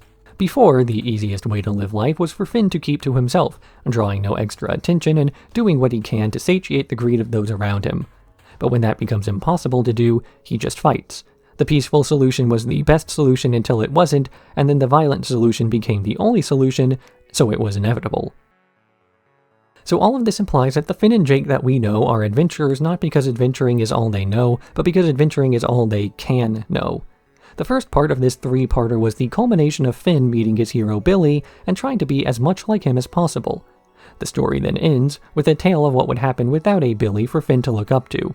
No Lich means no one to slay the Lich, which means no heroes to aspire to. No heroes to aspire to means Finn and Jake live normal lives with parents who are still around. But no heroes means villains, and villains mean heroes. And the entire cycle of good guys and bad guys with capital letters and everything resets as though the two groups were predator and prey in the wild, whose populations wavered, but eventually reach equilibrium. This then implies an aspect of nominative determinism, which is a fancy way of saying that things are not only named after what they are, but tend to become what they're named after. The Candy Kingdom is full of candy people who are sweet because that's all they can know. Lumpy Space Princess is lumpy because the space around her is lumpy, even though that space is named after her. And Finn and Jake are heroes because they call themselves heroes, other people call them heroes, and to a certain extent, they act like heroes too.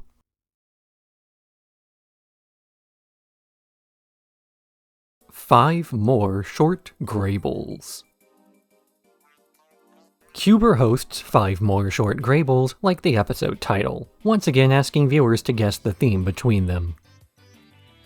First is Finn and Jake reading a fairy tale about little Jack Horner sticking his thumb into a pie and saying, "Oh, what a good boy am I." They decide to recreate this tale by sticking their thumbs into as many things as possible, starting with the plum and moving on to more and more absurd objects. Next is Marceline, seeking out Wizard Bill's guitar shop to play the most savory licks imaginable. She finds the rock giant and asks him for directions, but because his extended pointer finger is so long, she simply hitches a ride on his hand and asks him to point out the way again, before arriving for a bass solo. While strolling the Candy Kingdom, Tree Trunks sees a giant who beckons to her before making a rude hand gesture. She tries reporting this to the Banana Guard, but they take too long to do the paperwork. So she takes justice into her own hands, recruiting some vigilantes, before returning to the scene of the crime where she sees it was merely a statue with a raised fist, with Shelby reading in the middle. Ice King announces that he's going to have a new woman around the house, and then lifts his robe to show that he has drawn a lady's face on his foot. He proposes, his foot says yes, and the penguins drink his tears of joy as he takes a set of rings and places one on his toe and another on his ring finger. Ice King then sits on his porch, watching Finn and Jake put their thumbs into stuff before noticing the lady's face he drew on his other foot. Finally, BMO is teaching their reflection, Football, on how to behave in high society by holding out one's pinky finger while drinking a cup of bitter tea. But Football keeps messing this up, and the duo pours more and more tea onto their circuitry before Finn and Jake come home to put their thumbs into something good, the buttons on a controller. Cuber finally reveals that the theme for all 5 Graybles was the 5 senses. Finn and Jake had a sweet plum, Marceline's guitar was savory, Tree Trunk saw a sour expression, Ice King cried salty tears, and BMO drank bitter tea. He also says that the theme had nothing to do with the 5 fingers because no one's had 5 fingers on their hand in centuries.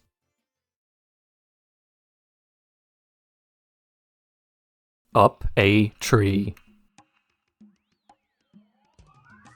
Finn and Jake are having a picnic with Lady when they find a throwing and catching disc, as Finn prepares to make the perfect throw.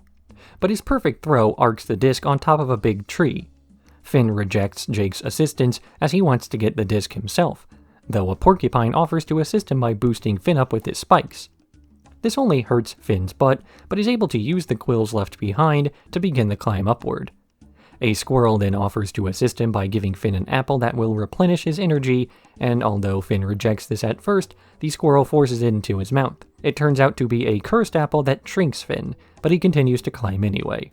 He sees the squirrel from before tying a kite, and also overhears the rest of the tree's animals plotting to sabotage Finn's climb up, saying anything in the tree is part of the tree. Finn is knocked out and arrested, but the squirrel is guarding him while lamenting that he can't fly like he wants to. Finn offers to break out with him, and they grab the throwing and catching disc before running onto a long branch. He tosses the disc, but it flies away, so he jumps onto the flying squirrel's back, and they fly to freedom. Except the flying squirrel is just a regular squirrel, and they begin to plummet, until the disc returns, having been the perfect throw, allowing the duo to soar through the sky. A solo adventure that Finn insists on doing without the help of Jake, where almost every complication along the way is caused by someone else trying to help him anyway.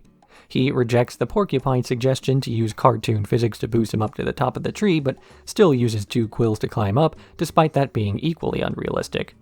He rejects an offer to eat an apple to replenish his energy, only to have it replenished when he grows tiny anyway.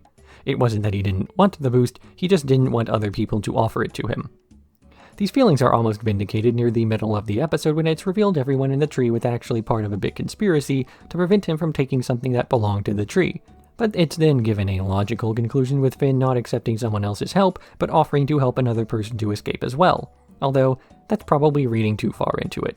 This episode was more than likely meant to be a what if the cute forest creatures were actually dangerous, sort of bait and switch, to better fit in with the rest of Adventure Time's general vibe.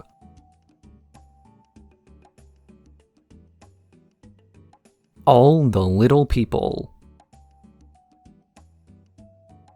Finn and Jake are sitting on a cliff discussing relationship advice when Magic Man appears from a hole in the ground, placing a bag in Finn's pants while whispering he isn't coming back. Finn discovers that this tiny bag is full of miniature versions of him and his friends, and a few C-listers, and he dumps them out on the table to start playing with them. This play mostly consists of pushing 2 random people together and watching what happens, usually resulting in weird couplings like Jake jamming with Ice King or Turtle Princess spanking Zergiok. Jake's weirded out by this and leaves to spend some time with Lady Rainicorn, leaving Finn behind to read books by J.T. Dogzone while playing pretend with all the little people, where he tries hooking up Princess Bubblegum and Flame Princess with himself, only for them to fight. When Jake returns, he sees that the tree fort is a mess and all the little people have had their lives ruined by Finn's intervention. Jake suggests shaking the little people so he can speak to them on their wavelength, as they can't perceive him otherwise, and Finn is able to appear as a face in the clouds to his little self. He apologizes for causing everything, saying he's not coming back, then moving on to the other little people, before throwing a dance party where all is forgiven. Jake's assertion at the beginning of the episode about not playing in people's love lives due to how unconventional love can be holds true for his character through the end of the episode, but Finn still attempts to test this assertion by playing Glob with all the tiny people he found. Finn pushes some people together based on what he believes ought to happen, and pushes others apart because to him, they don't belong together. His belief in these people not being good partners comes from a biased point of view due to what he knows about them in his universe, whereas the little people seem to be blank slates who keep a few traits of their origins without any of the emotional baggage that comes from knowing one another beforehand. The real Ice King and the real Jake don't get along because they fought so many times before, but in the Little People verse, they're just fellow musicians playing songs together for the first time. What Finn spends this episode doing is akin to shipping, a hobby that fans of some works obsess over to the same extent as our protagonist. And in shipping, the pairings that occur make about as much sense as some of the relationships in Finn's Little People playset. Ice King and BMO? Why not? Finn and Lady? Sure. It's when the real-world equivalent of Jake sees what Finn has been up to that he starts to chide Finn for forcing random relationships just to see what will happen, with no regard for the long-term effects. The way to fix it is not so much for Finn to apologize and tell everyone these flings were meaningless because he forced them, but because he made a huge dance party at the end, not really caring about whether things make sense and just letting stuff happen, rather than forcing something nonsensical for no reason.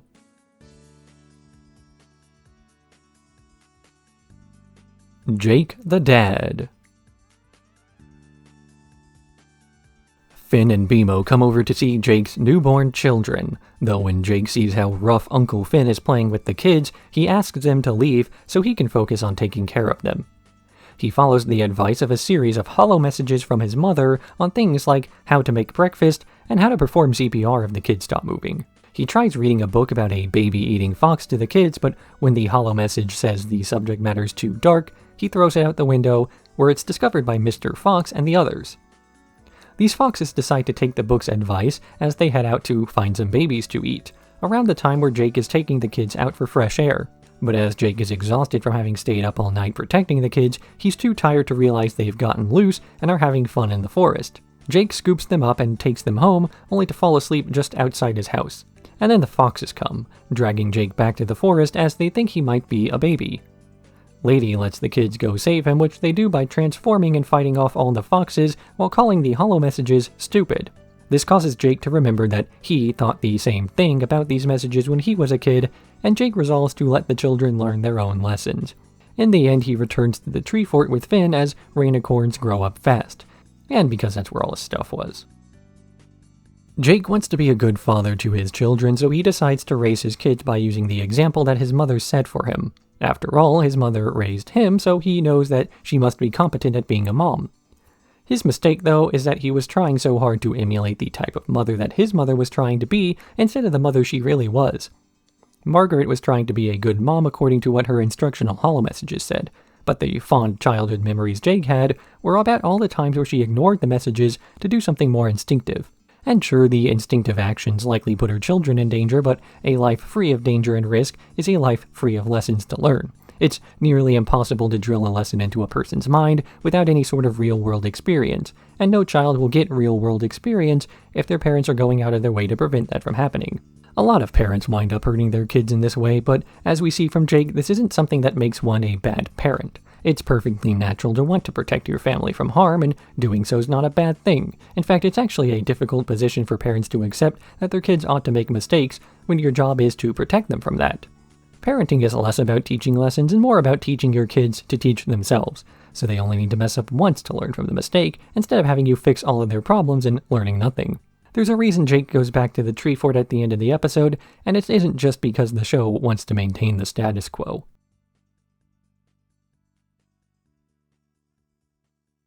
Davey.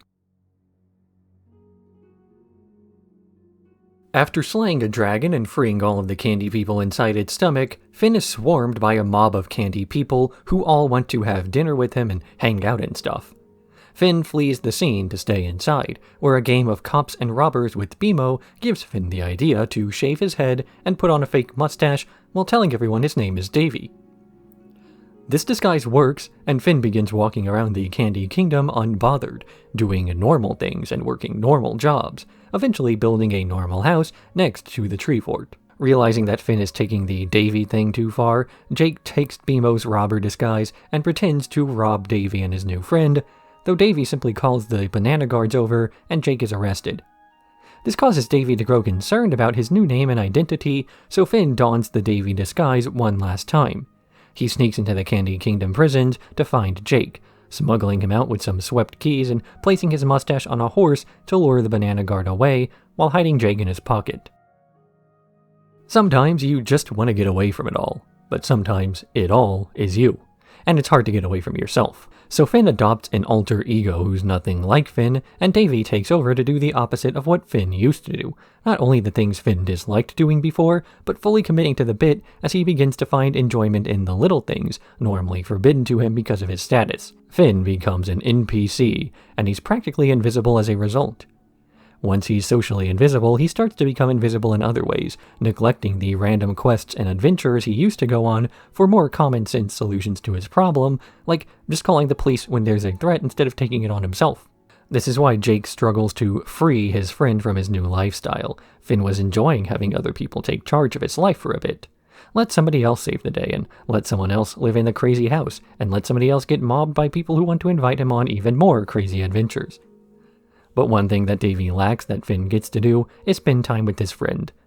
Normal guys like Davey don't have shape-shifting dogs for brothers, so to rescue Jake he has to lose the disguise, but not before using it one last time to prove that the thing he was lacking in the first place is something he couldn't just do anyway.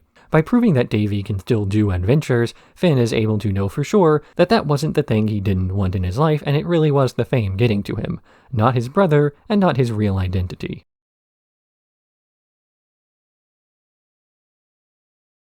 Mystery Dungeon.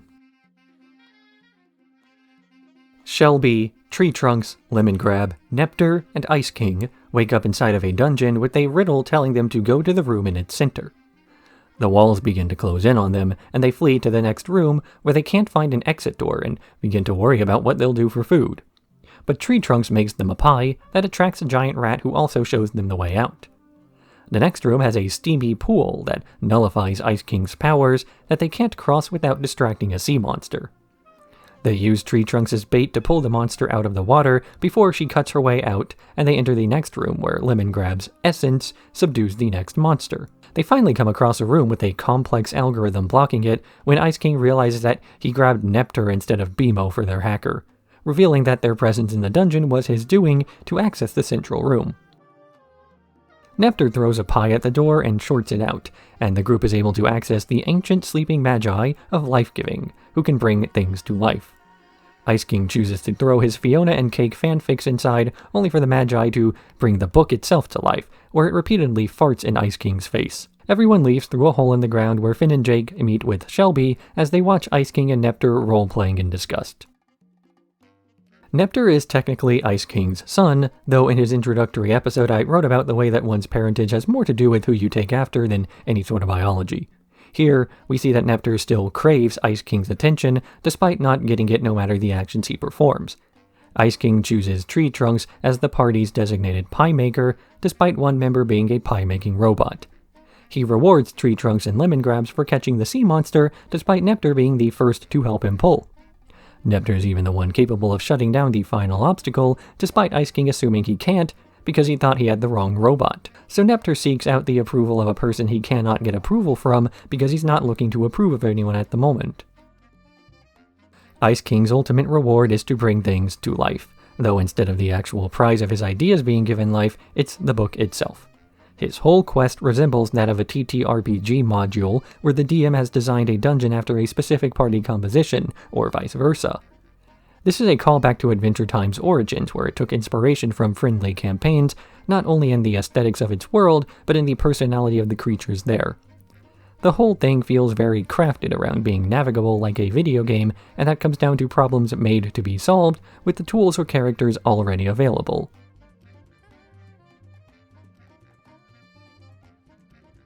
All your fault.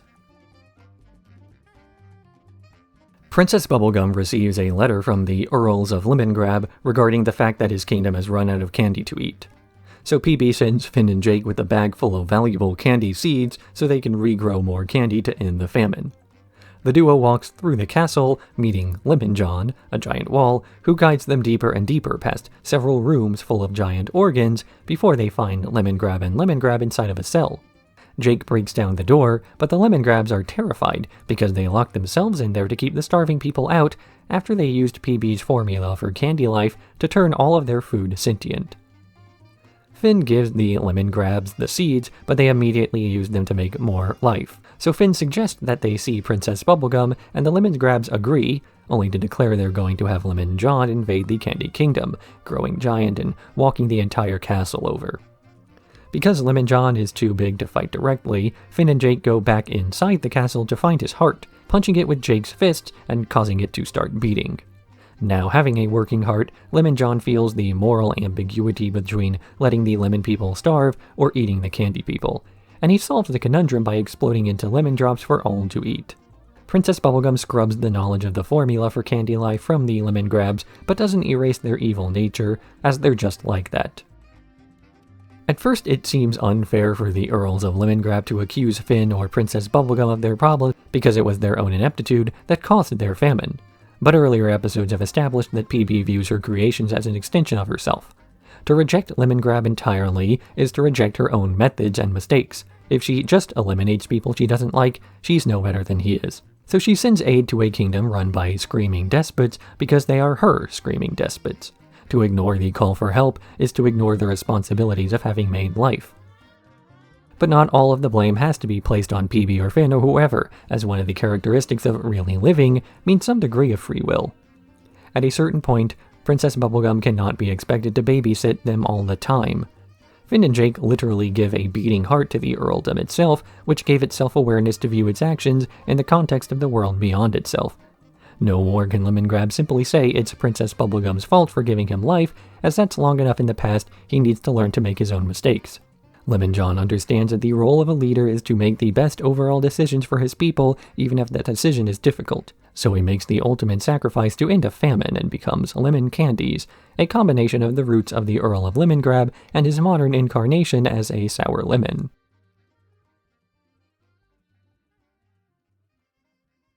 Little Dude.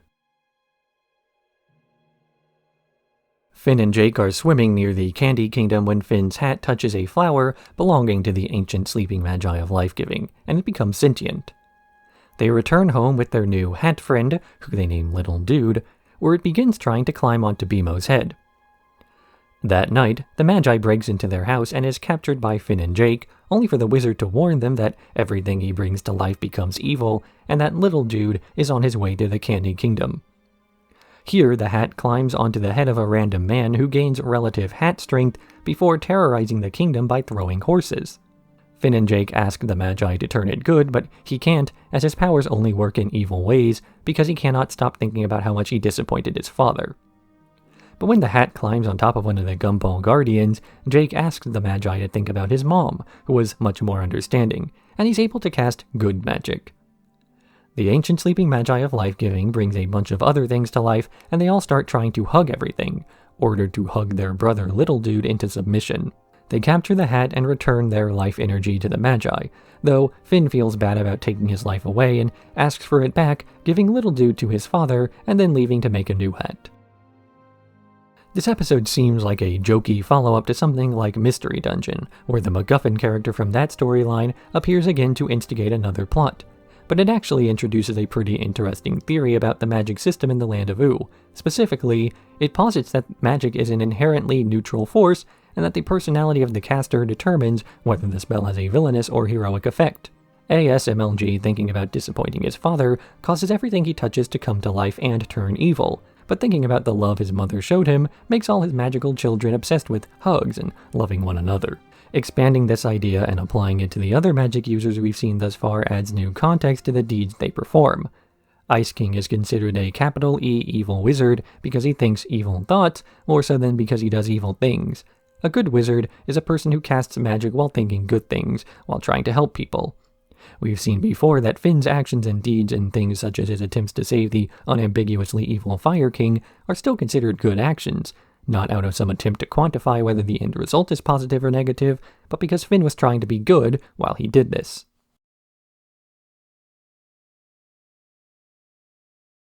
Bad Little Boy. Ice King is reading his latest Fiona and Cake fanfic to a few captive princesses who complain about how bad the story is. Marceline appears to free the princesses and criticize Ice King's story, deciding to write her own version of it with more romance. Fiona is eating cream puffs with Prince Gumball when they hear a bump on the roof, discovering Marshall Lee playing his guitar up there. He invites her to a party of lumpy space princes, where he invites her on stage to sing a song about how she's a good girl hanging out with a bad boy. The two play fight a bit before Cake tries to break it up, though Marshall ends up pushing the cat over and Fiona runs over to help her. But Marshall, to prove he's evil, kidnaps Cake and takes her to a graveyard where he raises the dead to fight off Fiona while singing about how evil he is. But in the scuffle, he is stabbed by a spear and falls down, trying to flirt with Fiona on his deathbed before telling her it was just a joke when she reacts poorly. The princesses love Marceline's romance story, but Ice King hates it, kicking them all out before going downstairs to his Fiona and Cake shrine. Thus far, the Fiona and Cake shorts are all fanfiction about the characters of Ooh written by the characters of Ooh. This means that their self-inserts are just extensions of real perceptions of each other's personalities. An obvious example of this is the Ice King, appearing as himself, who's fawned over by everyone in universe. Obviously, this is not how the actual Ice King is treated, but it's how the Ice King wishes he were treated by everyone else. The same can be said for the characters in Marceline's story. They're an idealized version of the people that she knows. Marshall Lee is what Marceline thinks of herself, though the guy himself is depicted through the lens of the main character Fiona, so it's really how Marceline thinks Finn thinks of her. Marshall Lee is a cool guy who people are attracted to because he is considered a villain. He acts bad, and people love him for that, though this too has less to do with the appeal of the bad boy attitude, and more to do with Fiona being sick of Prince Gumball, because he's too boring, and his tasks no longer feel like adventures. This creates an awkward narrative where the story is about what Marceline thinks Finn would think about what Marceline thinks about Princess Bubblegum, where her feelings influence his opinions.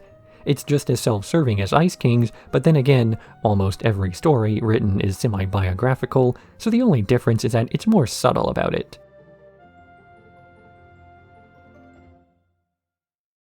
Vault of Bones.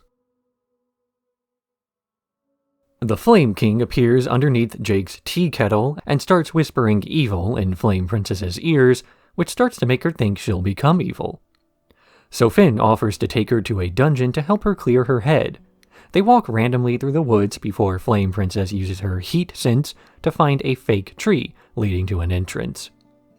They enter this dungeon where Finn teaches her things like how to sneak around and intimidate monsters into giving up their loot. After wandering back and forth, looking for keys to various chests, Flame Princess starts to get a little bored. She tells Finn she's not having fun anymore, and Finn realizes he's been telling her what to do the whole time. So they start to do things the Flame Princess way, burning down doors and incinerating every monster they come across. But a chainsaw skeleton comes out and kidnaps Finn, and Flame Princess can't simply destroy it with fire because she might burn Finn instead. So she charges the skeleton and demands that it do the splits, just like Finn taught her. They celebrate a dungeon well explored by planning their next excursion when Flame Princess opens their chest to find a butt monster. Sometimes the best thing to do to alleviate stress is to ignore it. Obviously, you'll eventually address whatever it is that's stressing you out, but in the short term, simply declining to let something bother you can usually solve a lot of problems. For example, Flame Princess was worried she might become evil, so Finn offered to take her to explore a dungeon, not because it would prove anything, but because it would prevent her from worrying about it long enough she can start acting on the information after it's settled. because the most likely time you might do something stupid when you're stressed is immediately after the stress sets in, so giving yourself an hour or so to calm down helps you make a level-headed decision.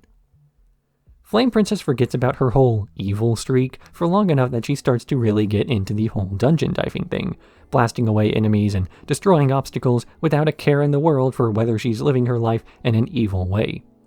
And we've seen in earlier episodes that there's no such thing as a good or bad action, just intentions behind these actions. So sure, Flame Princess is fighting through the dungeon the way an evil person might, but actually making a judgment of a person based on how they kill their free time is ill-informed at best.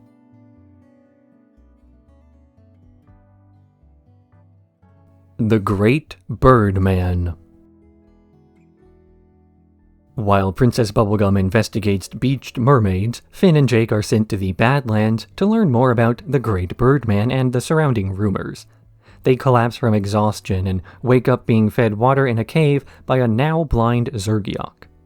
Zergiok explains that after he was banished from the Goblin Kingdom, his eyes were stolen by a wizard, and he did some soul-searching, ending up in a valley in the desert where he cares for several birds. Finn and Jake are unsure of his real intentions, though, so they snoop around his cave where they find receipts for a bunch of donations, as well as accidentally injuring one of his birds. Zergiok uses his newly discovered magic to transfer the bird's injury to himself, which convinces Finn and Jake that he's become a changed man. So they tell him that his eyes were actually in his beard all along. He takes to the skies to see the sunset again, but instead of dropping off Finn and Jake at their house, he takes them to the Goblin Kingdom, where he begins to plot to steal Jake's leg and take over the kingdom again. But his birds don't want to fight and they abandon him, with Zergiok once more hitting rock bottom. He removes his eyes and Finn places them where he'll never find them again, and Zergiok walks into the water, where he finds a mermaid girlfriend. When Finn and Jake first met Zergiok, he was a tyrant obsessed with spanking goblin butts who had to be driven out due to his abhorrent behavior. But this time around, he's completely changed who he is because he changed where he is and what he can do. While surrounded by defenseless goblins, he becomes unable to control himself and turns into a bad guy because he's surrounded by people who enable and reward his bad behavior.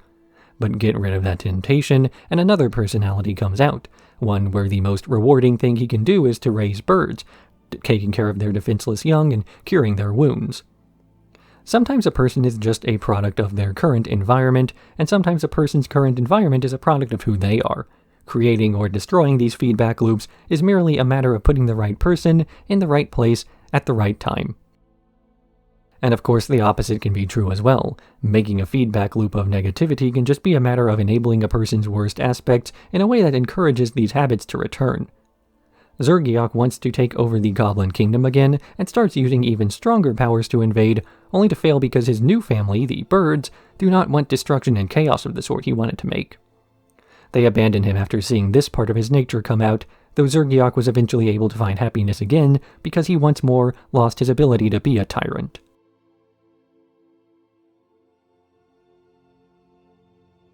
Simon and Marcy.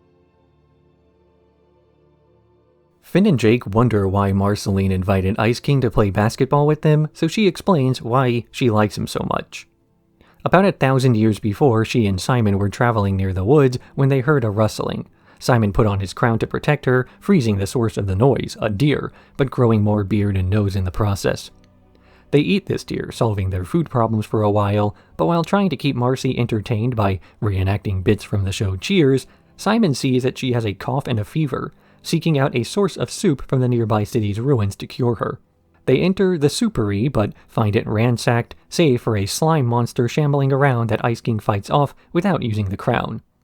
They then flee to a nearby food truck where Simon hopes to find something for her, but it's full of dead clams and the noise of investigating causes more oozers to swarm their location, with Simon carrying Marcy through a bunch of bubblegum to get to safety. They end up cornered though, and Simon is forced to use the crown to defend her, singing the opening to Cheers to try and remain sane while blasting away the oozers. The bubblegum drops a can of soup and a can opener near Simon, who rushes over to feed Marcy, where he calls her Gunther. Back in the present, Ice King seems to not understand that the story was about him, while Finn and Jake have a greater appreciation for his antics. Marceline and Ice King's relationship has been established by past episodes, but never in such concrete terms as they were here. We know that Simon was still aware of himself. He intended to apologize to Marcy for what was about to happen to him. But we don't know exactly why he was so concerned that he needed to leave a message while the senility was still a ways off. This episode provides extra context for why their relationship is the way it is, and why Marceline is willing to hold on to something that happened almost a millennium ago. Guilt. Marceline was a child and unable to protect herself, so Simon had to do a lot of things for her. This not only included physical protection from the monster that lurked the land, but from the psychological impact seeing all of those things might have had. He even went so far as to try to make games out of curing Marcy's fever, or to carry her so she wouldn't have to feel as though she was being a burden. So the very reason that Simon became crazy was because he had to. It was either that, or let Marcy starve or get eaten or something. So he wrote the songs for her knowing he would be unable to protect her without the crown forever, trying to protect her even after he was gone. But while Simon might be gone, Ice King is not, and the songs that he wrote are still around, as is the most important part of his legacy, Marceline the Vampire Queen.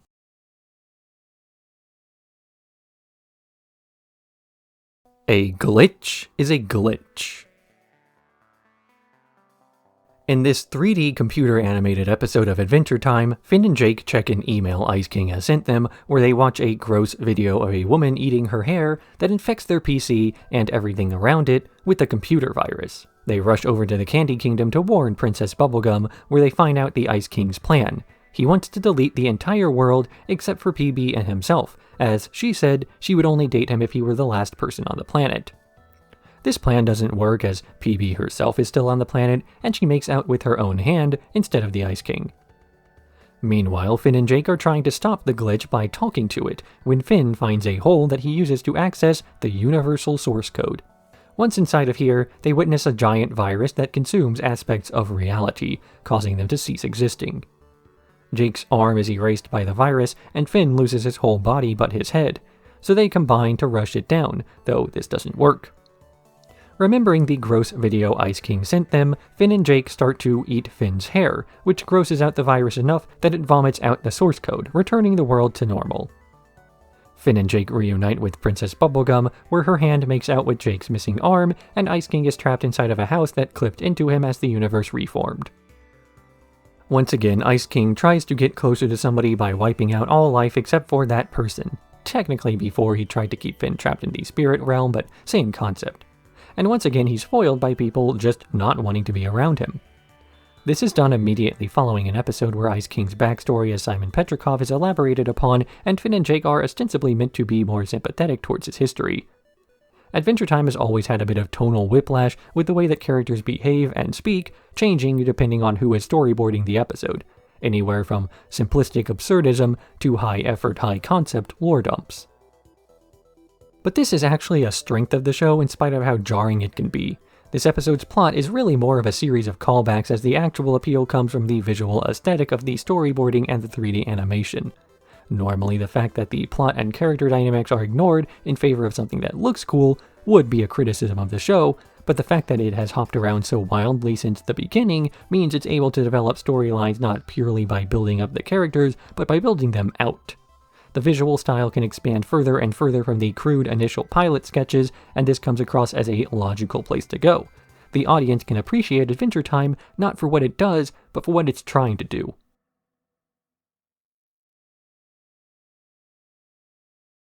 Puhoy. Finn is moping around during a knife storm because Flame Princess didn't laugh at one of his jokes, and he's unsure if their relationship will last any longer. Jake tries cheering Finn up by throwing out his favorite mug, but when this doesn't work, Finn decides to go into a pillow fort to fester a bit on his future. While festering, he encounters a series of long tunnels that eventually drop him off near a pillow village, with the door disappearing behind him. He sees villagers running from a blanket dragon, which he slays with his demon sword, earning the praise of the people, including the mayor Quilton. Quilton throws a party for Finn where he meets the mayor's daughter, Rosalind, and the two hit it off together in spite of Finn thinking about his life back home. Back home, Jake has retrieved his favorite mug and is playing a bit with BMO while lamenting that his children don't really need a father. In the pillow world, Finn has gotten married to Rosalind and had 2 kids when Quilton shows up with news about the door Finn was seeking before. He takes his family up to a mountain where he speaks to Wallace Shawn, who speaks in riddles that eventually convince Finn not to go back to Jake because he barely remembers his old life. Years later, Finn is on his deathbed, where he passes into the afterlife, bouncing off an entity's tongue and popping out of the pillow fort back in the tree fort. He's about to tell Jake about his crazy dream when he gets a call from Flame Princess, who finally got his joke, forgetting the details of the dream shortly after. Finn begins worrying about his long-term relationship prospects in this episode, and yet when he gets transported to a place where this relationship doesn't exist, he only wants to go home to Flame Princess and Jake, even after having spent many years among his new family. But because Finn has spent so much time thinking about Flame Princess during his later years, he starts missing out on what's in front of him, even taking his family out on a dangerous trek to the mountains instead of spending more quality time with them. As an old man on his deathbed, he even forgets things about his family, and his old life as well. Because he was focusing on one thing, he ignored the other, and this lesson gets carried over back into the real world as Finn realizes that he has to stop thinking about hypothetical futures and focus on the people in the present who care about him. Jake tries to get Finn to stop worrying about things in the past or the future and to focus on the present, the very lesson he ends up learning by the end of the episode, and yet he goes through an opposite story arc as Finn. He throws his favorite mug out the window to prove a point, and then when Finn is not around, he retrieves the mug and keeps it with him for the rest of the episode. Jake wants to imagine himself as too relaxed to care about the tangible things that aren't immediately surrounding him, something that fits his character well. But as he ponders this lesson more and more, he starts to realize he's not actually correct. He has a family and children, and yet they don't really need him. And while this is all in the past, it doesn't mean that the loss doesn't still affect him.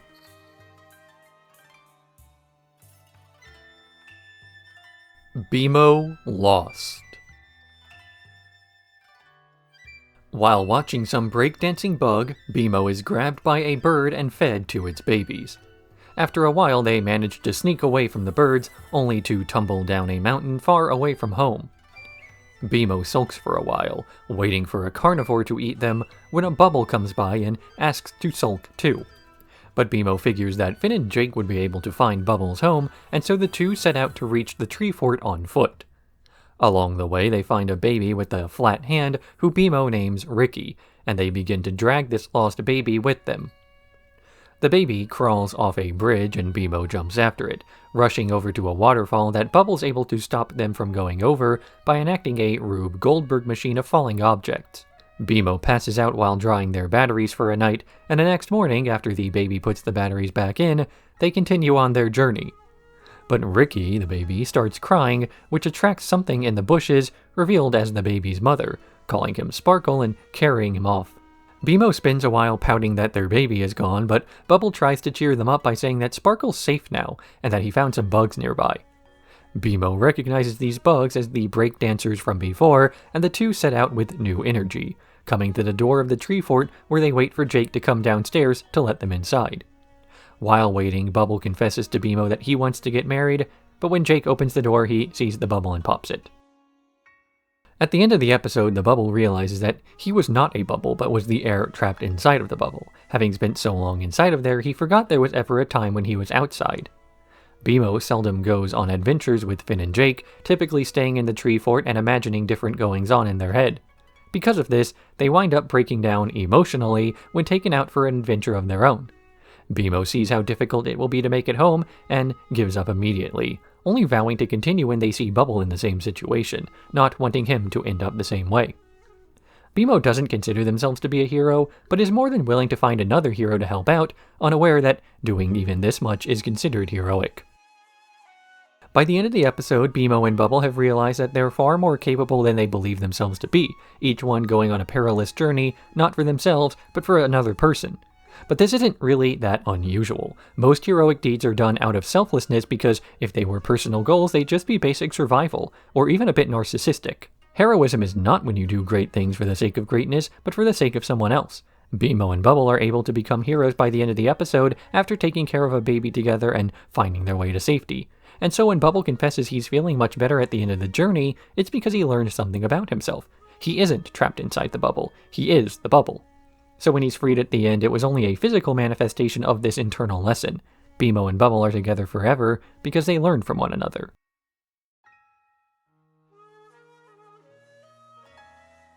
Princess Potluck.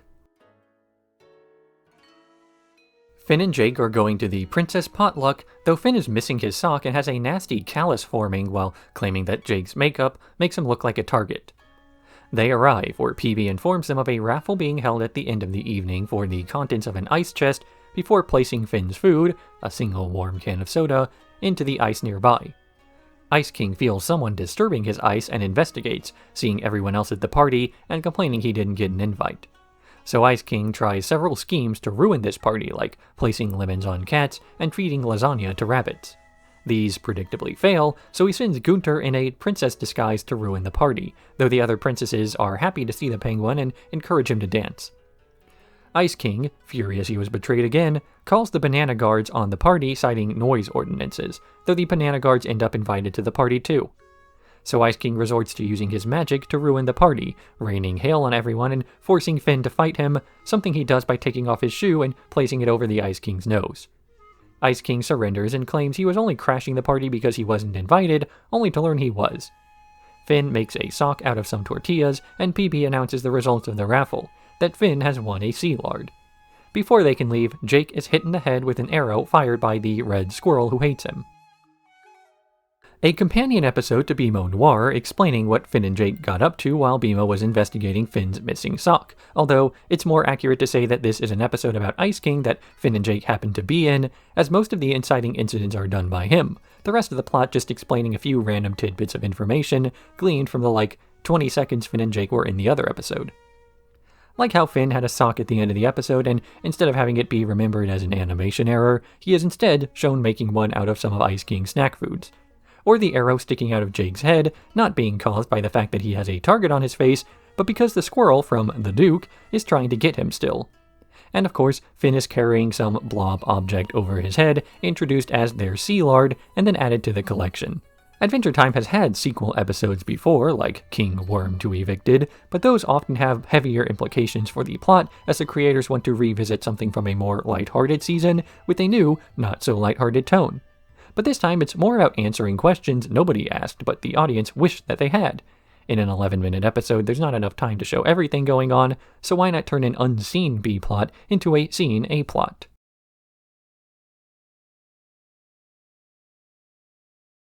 James Baxter, the horse. BMO drops an egg they were pretending was a baby and begins to cry over their dead child. Finn and Jake see BMO crying and try to cheer them up, but these attempts fail. Then a horse named James Baxter comes by, shouting his own name while riding on a beach ball, and BMO's happy again. Inspired by this, Finn and Jake go around trying to cheer other people up by shouting their name in a horse voice, though the funeral they attend, as well as everyone else who sees this shouting, is only horrified. So they decide not to simply imitate James Baxter, but to refine their formula, coming up with the most cheerful noise to make with the help of BMO. They eventually get a decent sound, but they refine it further at the Institute of So-Und, where they use more advanced equipment to isolate the perfect sound, as well as concluding they need a visual element too. Soon they have the perfect cheer-up routine, and they begin to bring joy to the people they previously freaked out. But when they cheer up mourners at a funeral, the casket starts to shake, and a ghost comes out to attack them. Finn and Jake are punched into a hole, and the ghost is about to finish them off when James Baxter returns to dance on his ball some more, cheering up the ghost enough that he stops fighting before the horse rides off into the sunset. James Baxter's were voiced by James Baxter, and his other James Baxterisms were animated by James Baxter. James Baxter is best recognized for his work on Who Framed Roger Rabbit or The Lion King, basically as a guy who can make animals move realistically, something considered difficult to do in animation due to the number of limbs involved and the tendency for animation professors to prioritize learning about humans. His involvement in this episode was inspired by a guest lecture he gave at CalArts while Pendleton Ward was a student there, in which it was requested that he draw a horse balancing on a beach ball. A task that was difficult in the sense that balancing on a beach ball requires a lot of keyframe movement, making it difficult in the first place. Horses are difficult to draw in motion, and finally, the movements involved in making the horse dance on the beach ball require different joints and so on to move in ways unfamiliar to most artists. The plot of this episode is a bit esoteric, but can be explained as Finn and Jake working tirelessly to find the exact right combination of sights and sounds needed to make people happy. which has to be a metaphor for the process of animation itself. Their first attempts to be entertaining are things they think would be nice to do, but they're wrong about this. It takes a serious look at the minutiae of comedy to really nail what audiences want in a way that points out how seriously one has to take being silly if they're to be successful. But in a less esoteric interpretation, this is an episode about a talking horse on a ball, which makes the audience smile, regardless of how much effort and expertise it took to create such a thing.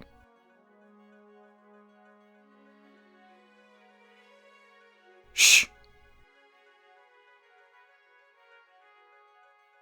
Finn and Jake have a bet to see who can go the longest without talking, communicating only with a limited number of signs.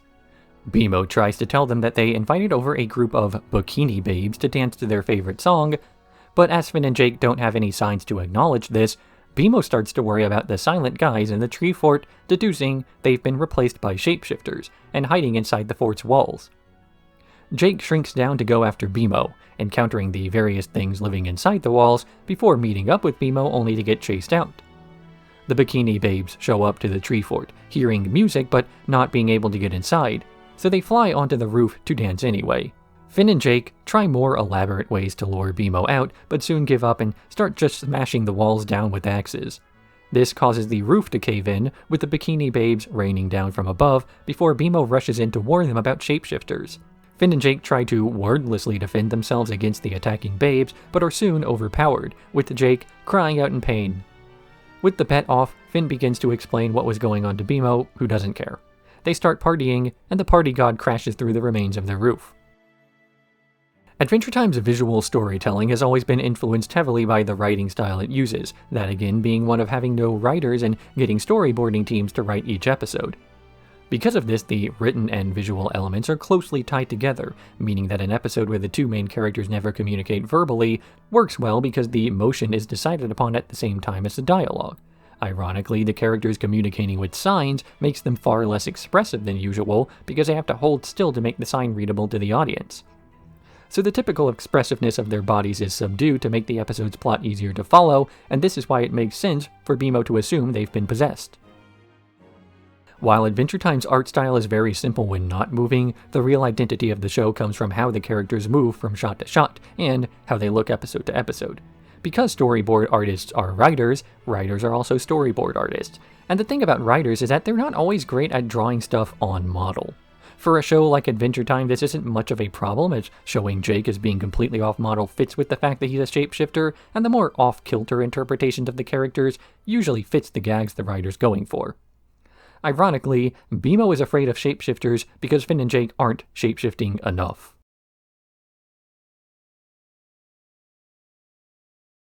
The Suitor. Peppermint Butler is interrupted while trying to summon Ogduad by a gumball guardian who says Princess Bubblegum is overworked and needs to date one of her many suitors. So Pep Butt looks through these suitors to find Brocco, who inherited his spot in line from his father, and he is selected to woo the princess. PB takes him on a short date in the interest of research, but unsatisfied with this, Brocco looks through his ancestors' possessions for a copy of J.T. Dogzone's book on seduction, but none of the advice there works either.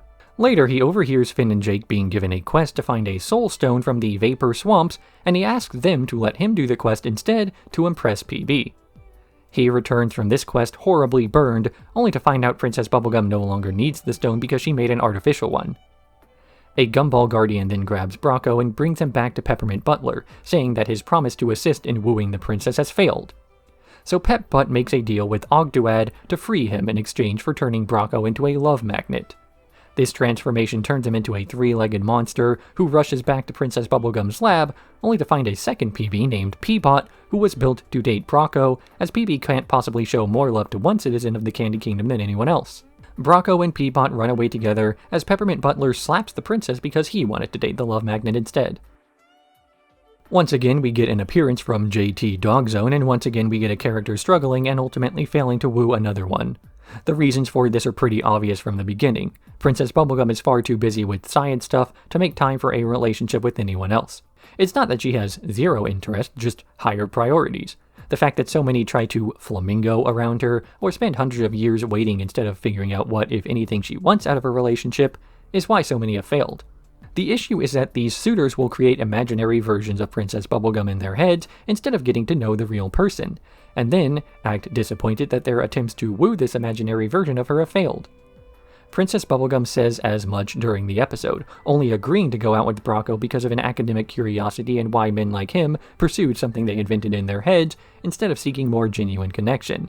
And while she manages to get results, Bracco himself only becomes disfigured and jacked up as he is chasing something impossible to obtain due to the fact that he's chasing someone who doesn't exist, until PB creates a version of her that conforms to his ideals.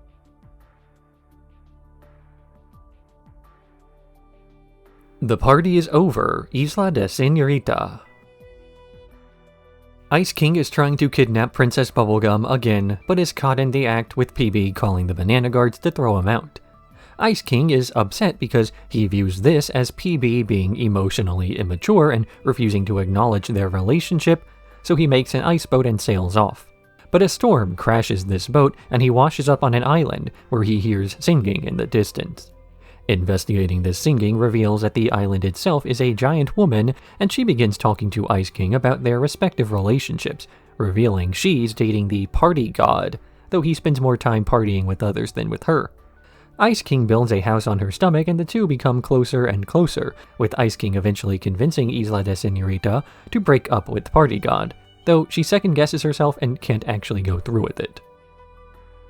So Ice King follows the Party God to tell him off in person, the two fighting it out for a while before Ice King crushes his head with a frozen cloud, Party God plummeting into the ocean below. Ice King retrieves the body and puppeteers it back to the island, where he pretends to talk to her about their relationship, finally giving her the courage to break up formally. Ice King flings the wolf head into space and returns to Oo, where he barges into PB's lab to break up with her for all the things Party God has done.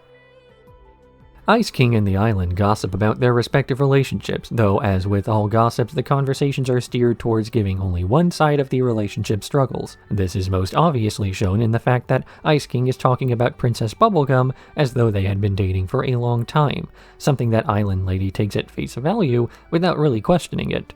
She's being truthful about the way the party god is treating her, so what would Ice King have to gain by lying? The answer is of course that his opinions will be validated by a person who only has the parts of the story that he thinks are worth telling, because they make him look good.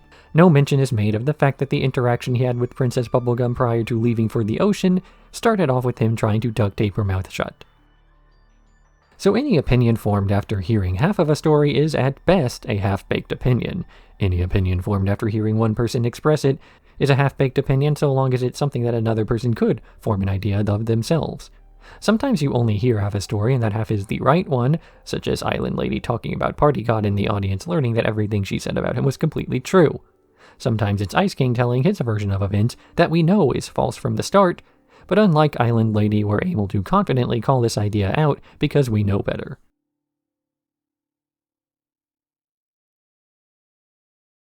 One last job. Jake gets a tape in the mail depicting his daughter Jake Jr. having been kidnapped, with a voiceover telling him that he must reassemble his old criminal gang to steal the Baker's Shard from the Royal Candy Vault. So Jake reaches out to Garrett, able to seduce any woman with his eyes, the Flying Lettuce Brothers, able to mimic voices, and Tiffany, to perform one last job. They get together to plot their heist, entering the vault disguised as a milk delivery, and taking out the captain of the guard before taking over, and having the Flying Lettuce Brothers mimic his voice to order all the guards away from their position. The guards go into the courtyard where they are told to shout, shouting loud enough to cover the sound of Tiffany blowing off the door to the vault. Jake shapeshifts inside and navigates himself through the traps, finally grabbing the Baker's Shard. He's told to pass it out of the vault and to the voice that took his daughter, only to reveal that this was one of the Flying Lettuce Brothers, having mimicked the voices, and his old gang has betrayed him. Jake chases after the milk truck, catching up to it, where he finds Jake Jr. herself in the vehicle, saying that she was the one who orchestrated the entire thing. Jake takes her away from the rest, sitting her down to talk about why she did this, as she had heard about Jake's criminal past and wanted to be more like him. Jake tells her he's proud of her, but also not to do it again, only to be even more proud when she starts planning another long con. A few seasons back when Jake first began to hint at his criminal history, that was just a gag based on his voice actor also playing Bender from Futurama, as well as a little bit of on-the-spot explanation for why Finn and Tree Trunks knew where to go next. When Tiffany was first introduced, he was a gag character designed to make the audience think that Jake was trying to find a girl to make Lady jealous, only to be revealed as a human boy. This was also at a point where the idea of Finn being the only human on Ooo wasn't really solidified. Gareth and the Flying Lettuce Brothers were also just names from a list of silly-sounding names that existed as a one-off gag. Jake's original character sheet was not written with an elaborate criminal history considered, and yet because these aspects of his character were written and built upon one another, it feels completely natural that Jake would have an old gang, because he's mentioned an old gang before. That the characters in this old gang were actually names that had been listed before too was more happenstance than planning. This is one of the difficulties in writing a retrospective about Adventure Time. When reviewing an episode that gets referenced later, there's a temptation to spoil the future importance of these characters and events as soon as they are mentioned. Except the episodes themselves were not written with these developments in mind, so for the purposes of retrospective, it's better to write about the episode in the context of someone watching through these episodes as they air. This allows the later twists to be more impactful when they happen, and since this is how the show was written, it works best to think about it in these terms as well.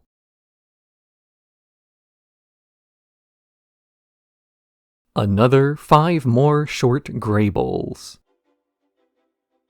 Cuber works on a birdhouse, struggling to remember where the place where the door hole goes, so he plays more Graybles because the answer will be in one of them.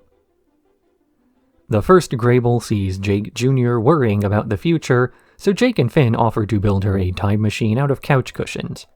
But Jake Jr. claims she's too old to play pretend because she's like 30. Also like 30 is Cinnamon Bun, who is told by Princess Bubblegum that he can't have a nightlight anymore. After struggling with finding soft light for his room, he burns his house down and runs away screaming the same name as the brand of canned something that Ice King throws out from his fridge. Once his chores are done, he sits down to watch a movie with the Gunters, who want to watch a kids musical, while Ice King wants to watch a police procedural. He bargains with them to accept his movie choice in exchange for doing them a favor, dancing like a ballerina while the movie plays. Cinnamon Bun has run to the Earl of Lemongrab, where the Earls of Lemongrab throw things at him before returning to their business of playing with their son, Lemon Sweets. They fight over whether Lemon Sweets wants to dance or go to sleep, and after Lemongrab tries to get a sleeping hat for his son, he turns around to see Lemongrab making their son dance while saying, "We hate you." Lemongrab fights Lemongrab and they drop their son, who shatters. Lemongrab then grabs Lemongrab and starts to swallow him as he screams about the end. Mr. Fox is admiring his end table, as well as the rest of his furniture, like his radiator almost shooting his both eyes, his bugs selling each other houses, and his bed that contains a depression that he sees himself sleeping in. His sleeping self starts to draw a map that will lead the two to treasure when Cinnamon Bun breaks in, waking him up and breaking all the lights before leaving through a new hole in the wall. Finn and Jake jerk their time machine to turn it on, and the whole tree fort begins to flash several bright colors with alarms blaring. Cuber pauses the Graybles, pointing to a birdhouse on the wall and saying that he has solved his mystery, though he agrees to play it through to the end so the audience can see how the story finishes. Jake Jr. turns off BMO's alarm and chides Cinnamon Bun for breaking in to steal Jake's stuff. She then gives him a Jake-shaped nightlight, and Cinnamon Bun runs away. BMO apologizes for interrupting their time travel with the alarm, though before she can say she's too old for make-believe, Jake holds up tomorrow's newspaper, which he did not make himself.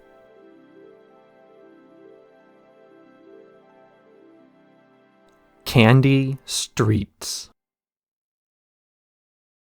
While Finn and Jake are playing with cats, Lumpy Space Princess bursts into Princess Bubblegum's lab, crying about something being stolen from her. Princess Bubblegum sedates her, though too effectively, and LSP is only able to mumble about Pete something. Finn and Jake leave to investigate the crime, heading to a hotel room based on a key she was holding. They find this room a mess, and begin to search for clues, finding a bloodstain they have BMO begin to analyze. But Finn suspects the culprit who left the blood behind may have gone to a local pharmacy for a band-aid, and from there, they're directed to a train station, where they pursue the suspect further, chasing him down in a Jake car before they catch the man, Pete Sassafras, and throw him in jail. As they're wondering whether to become full-time detectives, BMO returns with the blood sample, saying it was actually pizza sauce and that LSP was saying pizza before. They go to Pizza Sassy's, where Finn and Jake search for the delivery boy who might have robbed LSP before, returning to the scene of the crime, where they find Lumpy Space Princess refusing to let him leave. As it turns out, the precious thing was her heart, and she was just being obsessive again. Finn and Jake are playing detective in this episode. Well, Jake's doing it more compulsively, and as detectives, they need crimes to solve and criminals to arrest. Because they need a criminal to hunt down, they start looking for a criminal, never stopping to consider whether perhaps there was no criminal in the case they were investigating. The harder you search for something, the more likely it is you end up finding it, even if the thing you were looking for was never there in the first place. A healthy dose of skepticism would have led the duo to ask themselves who it was they were getting their information from, Lumpy Space Princess, and how reliable of a source she was, not at all. When trying to play detective, the most important thing to search for is the truth, not to come up with a theory and then try to find facts or to make proof to confirm that theory. So Finn and Jake threw an innocent man in jail because they jumped to a conclusion and kept going instead of using common sense to determine if a crime had even happened in the first place. You always have to second-guess yourself, not because you lack faith in your own decision-making abilities, but because you always benefit from being more sure of things, especially ideas you build off of later. It's alright to double-check things and probably even find it triple-check the important things, because you can ask a question like, am I doing the right thing, and then answer it with yes, and that will make whatever it is you're doing even more righteous for having second-guessed yourself than had you not.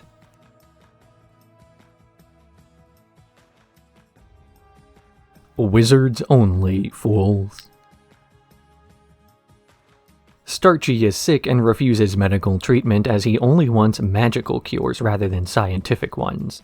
So Princess Bubblegum recruits the help of Finn and Jake to infiltrate Wizard City by disguising themselves as wizards and using a recording of PB torturing Ice King for the password to get inside.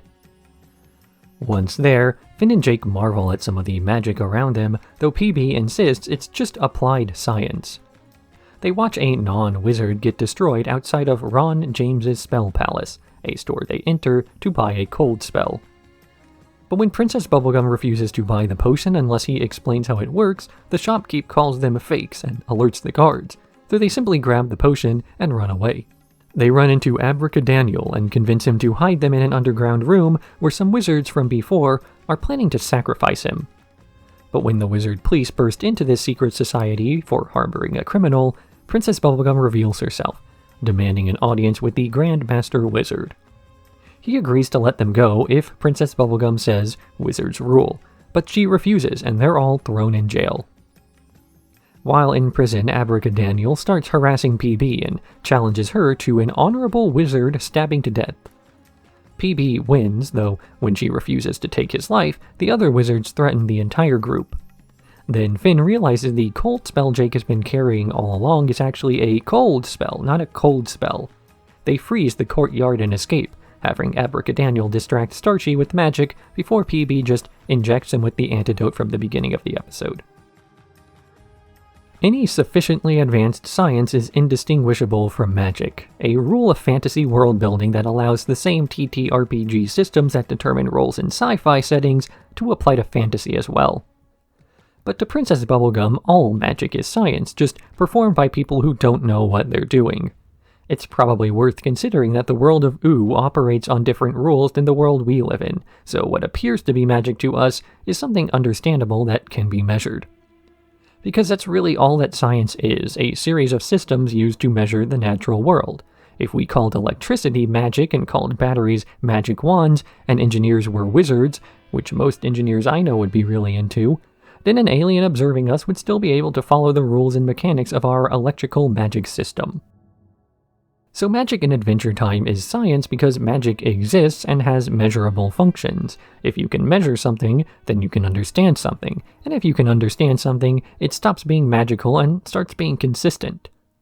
That underlies the real conflict in this episode, where Princess Bubblegum doesn't so much take exception to the fact that magic and wizards exist, but the fact that people use the phrase magic as an excuse not to understand what's going on.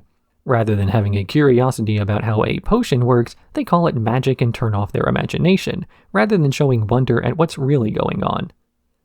The real difference between magic and science isn't metrics, but curiosity. Jake Suit. Finn is walking around the tree fort in the Jake suit, letting BMO pummel him before jumping off the roof and landing on Jake's doggy bags. The next day, Jake is extremely sore from Finn's roughhousing, but when he asks Finn to go easier on him next time, Finn says that pain's not a big deal. So the two have a bet, where Jake will take over Finn's body to make him experience pain until Finn gives up. But Jake struggles to control Finn's body easily and can't punch himself hard enough, deciding to inflict other kinds of pain on Finn instead. He starts by making Finn read a boring book, though Jake falls asleep and Finn enjoys it. He tries to bake Finn's favorite food and eat it in front of him, but Finn doesn't mind this either. Then he takes Finn to a dinner at Flame Princess's house, where he strips him down to his underwear and sings the Buff Baby song in front of them all, though Flame Princess sees a tiny Jake in Finn's mouth and learns what's going on, wishing Finn good luck. Jake asks Lady for advice on how to make Finn lose when TV suggests jumping into a volcano. Jake's about to lower both of them into the lava, but Finn is still intent on taking the lava pain, and Jake gives up. But Finn's not satisfied, and he jumps into the Jake suit to dive into the lava anyway. The two wake up in the Candy Kingdom Hospital in full body casts, where the clown nurses enter the room as Finn screams. Most of fear is the fear of fear. The rest is the actual risk of danger one anticipates. A majority of what hurts us is internal pain from worrying about something in the future, even the very near future, and so we end up suffering twice, once before it happens and once when it happens. Finn is unique in the fact that he doesn't fear either the anticipation nor the payoff for that anticipation. He has no immediate sense of danger due to the fact that he actively welcomes pain and injury, as he considers them kisses from the universe. This is opposed to something like, say, a kiss from a clown, or a kiss from the ocean. It really is just the risk of injury that he likes, which tracks for his character as we saw him initially fall for Flame Princess after she slapped him. Finn's a bit of a masochist, but maybe he's just a character from a series that borrows a lot from video games and other RPGs. In a video game, your character can be on the verge of death without slowing down, and Finn mentally operates the same way. Why be afraid of something that hasn't killed you yet?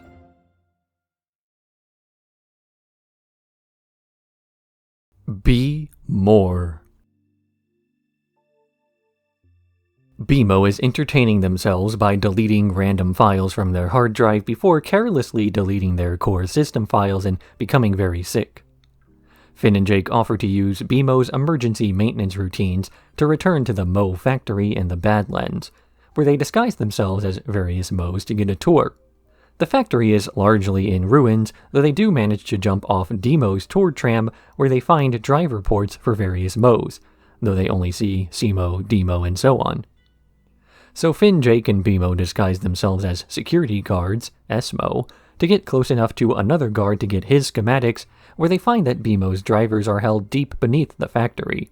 The trio is chased further and further down by D-Mo and the S-Mos before landing in an open room where BMO finally reveals themselves. Everybody stops what they're doing as a human-ish figure is carried over, introducing himself as Mo, the creator of the Mo line of computers. He created BMO as a companion to raise his son, but never had children of his own, releasing BMO into the wilderness to hopefully raise someone else's son. BMO is repaired, hugging their father as Mo opens a hatch in the floor to show off a city full of millions of Mobots, BMO's family. BMO getting a factory reset also means that BMO is getting a return to their roots and an opportunity to meet BMO's family, or at least whatever's close enough to be considered family.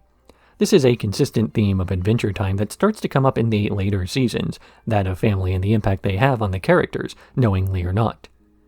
BMO began the show as nothing more than a game console that Finn and Jake sometimes played on, with no more than 1 or 2 lines per episode, but is now a recurring character purely because they have a level of proximity to Finn and Jake. When a character gets 1 to 2 lines at the start of each episode, that starts in the same place, where most episodes begin, they'll eventually have some sort of personality development, and then that development has to be steered in the right direction by the writers such that it makes sense to have gone from point A-mo to point B-mo. So what better way to establish a robot taking after people it spends time around than to have it be its literal purpose? BMO was released into the world to learn about it, while also helping to take care of someone. So it makes sense that the BMO we see does both of these, serving as a consistent place to come back to time and time again, while also steadily mimicking the personality of those closest to them. You wouldn't expect a Season 1 BMO to have gone on half of the adventures Season 5 BMO does, but it's not jarring because we watched the change happen very slowly.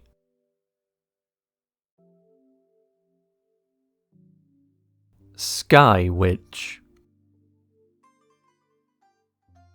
During a failed showcase of the Gumball Guardians' sleeping gas, Marceline enters the Candy Kingdom to ask Princess Bubblegum for help tracking down the witch, Maja. She doesn't get much time to consider this before being volunteered. They arrive at the undergrowth of a group of trees that can only be bypassed by relaxing, something PB shows Marceline how to do, and they end up in a clearing where they meet with Maja's familiar Crow Rabbit before seeing the real reason Marceline wanted Princess Bubblegum's help. Maja is the witch Ash sold Hambo to, and she wants PB's help in getting Hambo back. PB reluctantly agrees to continue with their journey, and they track the Crabbit to a pond obscuring Maja's mansion. PB analyzes various potential routes to find secret hallways and the like, while Marceline just fights the familiar in the hallways. PB snoops around an attic where she finds the receipt for Hambo among Maja's private things. But as it was a legitimately performed deal, she can't simply refuse to acknowledge the transfer. Princess Bubblegum re-enters the main hall, where Marceline has beaten the Crabbit, tossing Hambo to Marceline before flying away. In the end, it's revealed that Maja traded Hambo for something with greater sentimental value, Princess Bubblegum's rock t-shirt, and Maja says she plans to do something big with it. Maja was the witch mentioned in memory of a memory that Ash sold Hambo to due to the object having so much sentimental value. At the first mention of the stuffed animal, that sentimental value was something implied due to what it was and what the audience could assume about it. But by this point in the show, we no longer have to assume why Marceline was so attached to the doll. We saw her get it. We saw who gave it to her. We know how much has happened since then, and so what was once an implied obsession is now a confirmed one. Marceline has to get back Hambo not only because it has sentimental value to her, but because it now has sentimental value to the audience. But to trade for it, Princess Bubblegum has to give up something of equal sentimental value, giving up the shirt she got from Marceline so long ago that was even considered her most prized possession back in What Was Missing. So this raises the question of why these two objects can both be considered of equal value if PB's willing to part with one while Marcy doesn't want to stay apart from the other. And the answer lies in the above explanation, that Marceline's Hambo was given to her by Simon Petrikov, a character who no longer exists due to becoming the Ice King, whereas Princess Bubblegum's prized possession was given to her by Marceline, a character who still exists, and a character with whom she can still form new memories in the future.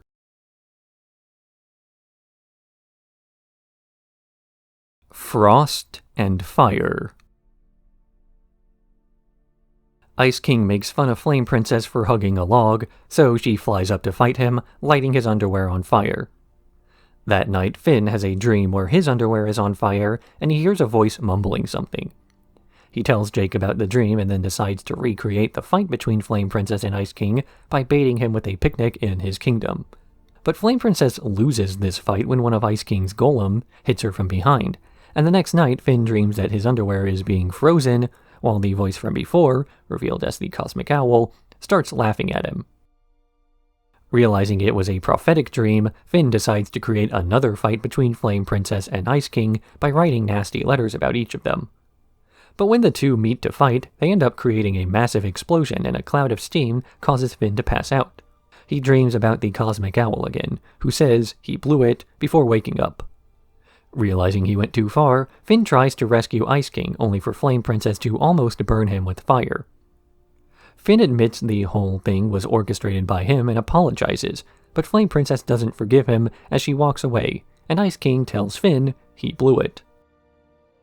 The Cosmic Owl has heralded prophetic dreams before, though this time it's really more of an excuse for Finn to start recreating fight scenes than it is about actually determining what it was being predicted. Because the first time Finn tried to start a fight between his girlfriend and Ice King, it had nothing to do with the Cosmic Owl. He was just interested in seeing a big explosion or something. Finn's personality has been shown before to be one where he loves the idea of conflict and pain, where dating Flame Princess is less about FP herself and more about the inherent danger that comes with being in proximity to her. So Finn's attempts to exploit this danger for personal gain here represents the relationship as a whole. If Flame Princess really does mellow out the way that she's been doing for the last season and a half, then would Finn even want to keep dating her? Because when they first got together, she was more violent and prone to blowing stuff up, but as they've spent more and more time with one another, she's become better at controlling her violent urges. But if these violent urges are why Finn liked her so much in the first place and they're starting to change, then it's completely possible that Finn likes the idea of Flame Princess more than the girl herself if the real woman underneath all the trauma is not as wild as he imagines. Flame Princess is becoming a better person, and Finn is trying to prevent that.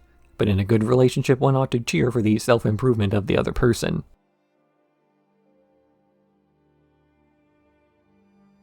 Too old. Princess Bubblegum goes to a diplomatic dinner at the Earldom of Lemongrab with Finn, who lied to PB and Jake to get some alone time with the princess. They arrive to see that the Earldom has become more sophisticated in the last few months, though one of the Earls is now obese, while the other has several bite marks and no lower body. Finn and PB are weirded out by the constant abuse of the various members of the Earldom by the larger twin, and slip away where they hear a harp being played from a cell. This harp is played by Lemonhope, a young boy with a sweet personality, though after PB introduces herself to him, the Earls burst in and smash the harp while scolding him for playing it. Princess Bubblegum wants to rescue Lemonhope, and Finn comes up with a plan to prank the Earl like they did in the good old days. This prank only gets the three thrown in the dungeon, but Lemonhope plays Finn's flute badly, attracting the Lemongrabs to the cell, where the smaller one frees the prisoners.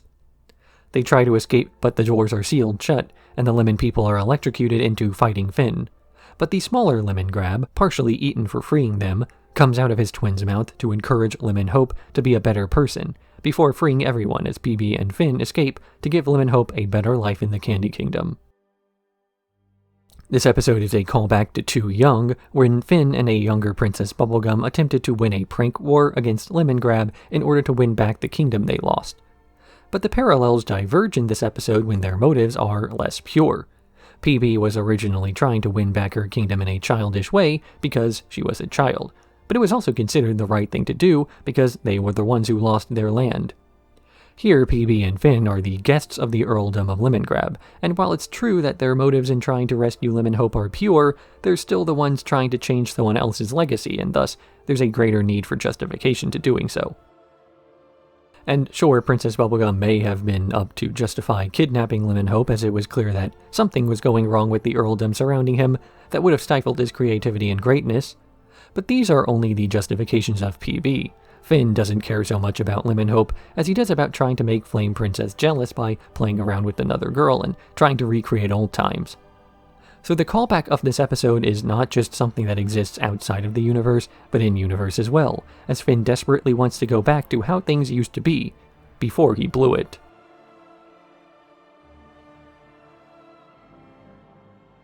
Earth and Water. Finn is bummed out about his breakup with Flame Princess, so he, Jake, and Ice King, still homeless from Frost and Fire, go out for a girls' night, boys style. Meanwhile, Princess Bubblegum is monitoring Flame Princess to try to learn more about her emotions so she can nullify them to prevent a future disaster like we saw in Burning Low. Though after she prepares a series of tests to find this data, she gets a call from Jake as Gunters' attempts to rebuild the Ice Kingdom have made evil Snowa constrictors. When she leaves to save the day, Cinnamon Bun, now in charge of testing, frees Flame Princess, and the two start talking while bonding over how much they dislike lying in secrets. Cinnamon Bun reveals to Flame Princess that the reason she was locked up as a child was because Princess Bubblegum caught her as a baby burning down a forest, and demanded that the Flame King figure out something to stop that from happening again. Princess Bubblegum learns that Flame Princess was freed by Cinnamon Bun, and she tracks the duo to the Flame Kingdom, where the guards refuse to let them inside the castle until they notice a few citizens being honest about their intentions. After saying honestly why they want to enter, they're allowed by, learning that honesty is the new law of the land in the Flame Kingdom now that Flame Princess has usurped the throne and imprisoned her father. She tells Finn that they're no longer dating, but can still be friends if he agrees to be completely honest in the future. Frost and Fire, Too Old, and Earth and Water form a sort of mini-trilogy of episodes revolving around Finn and Flame Princess's relationship ending.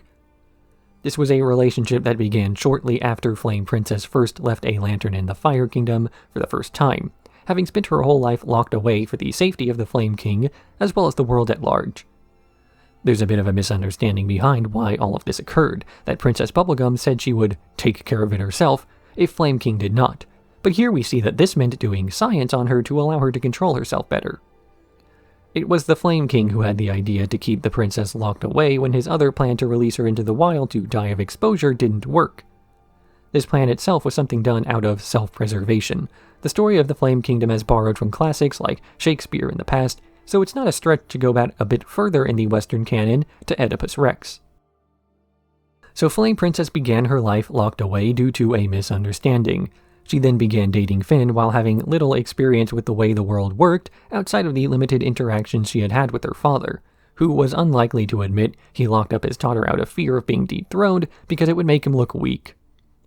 So she ends up learning of this and developing a strong sense of honesty that she starts to enforce, and because both of the original reasons she was locked up have come to pass, lacking the emotional instability of dealing with liars and the overthrow of the Flame King, there's no longer any reason to stick to her old life, whether that's through the ideals or the people involved.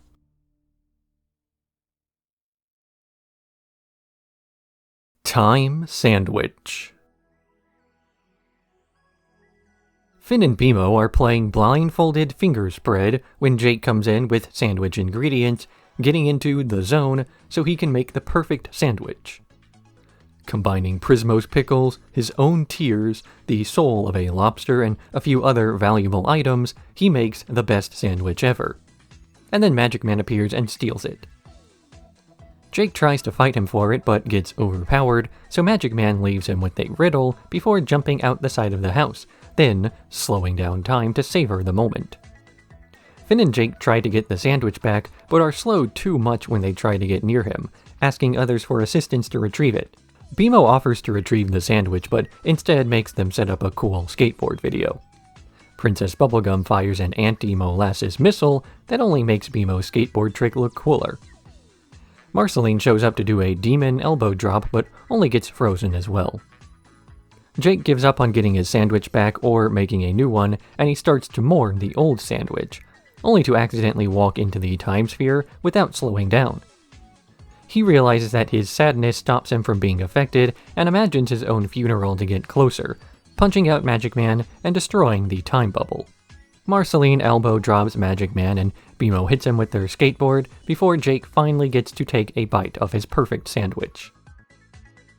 Magic Man gives Jake the riddle: when your face shows 720, when green leaves turn brown, the only way forward is down.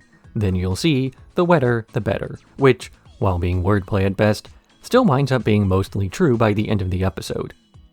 The connection between 720 looking like a sad face was a bit tenuous, but green leaves turning brown could refer to his failed second attempt at a sandwich, while the only way forward, being down, refers to his imaginary funeral as his body is lowered to the ground. The wetter the better is mentioned in the episode as his tears letting him move forward faster, so Magic Man's riddle really did come true. Or maybe these were all pretty arbitrary connections, with one or two coming true and the rest being stretches of the imagination. In the same sense as that, BMO claims that Jake will get his sandwich back before their skateboard hits the ground, which also technically comes true as BMO is trapped above Magic Man. Though this would also imply that Marceline's elbow drop should have done more than just brutalizing him after he was already knocked out by Jake's fist, even if it was satisfying to see happen.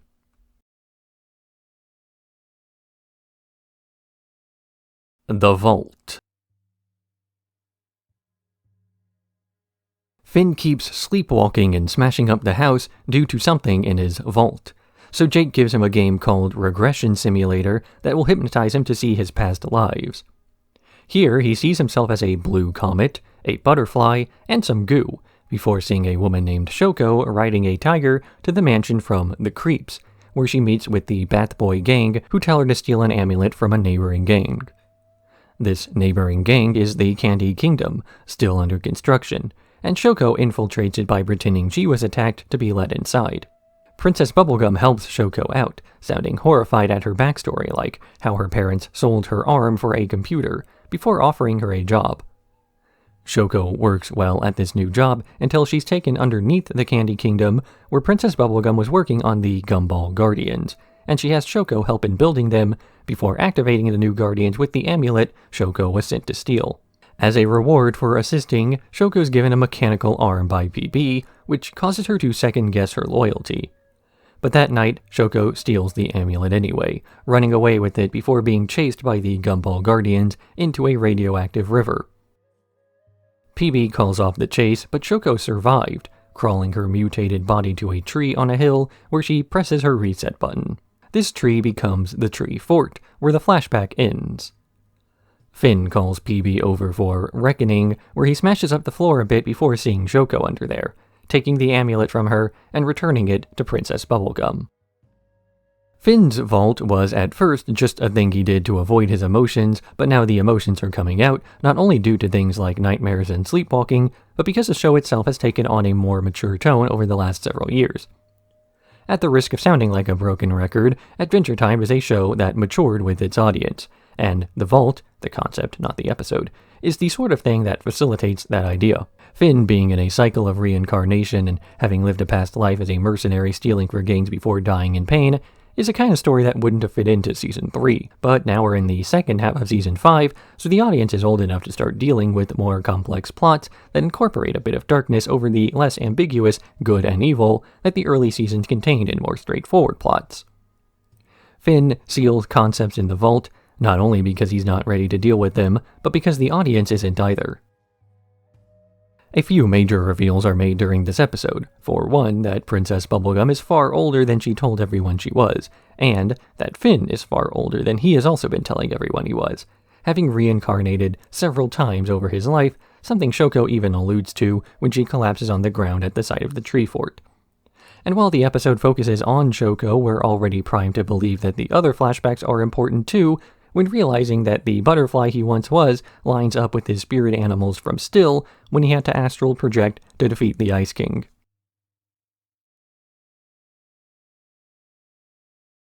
Love games.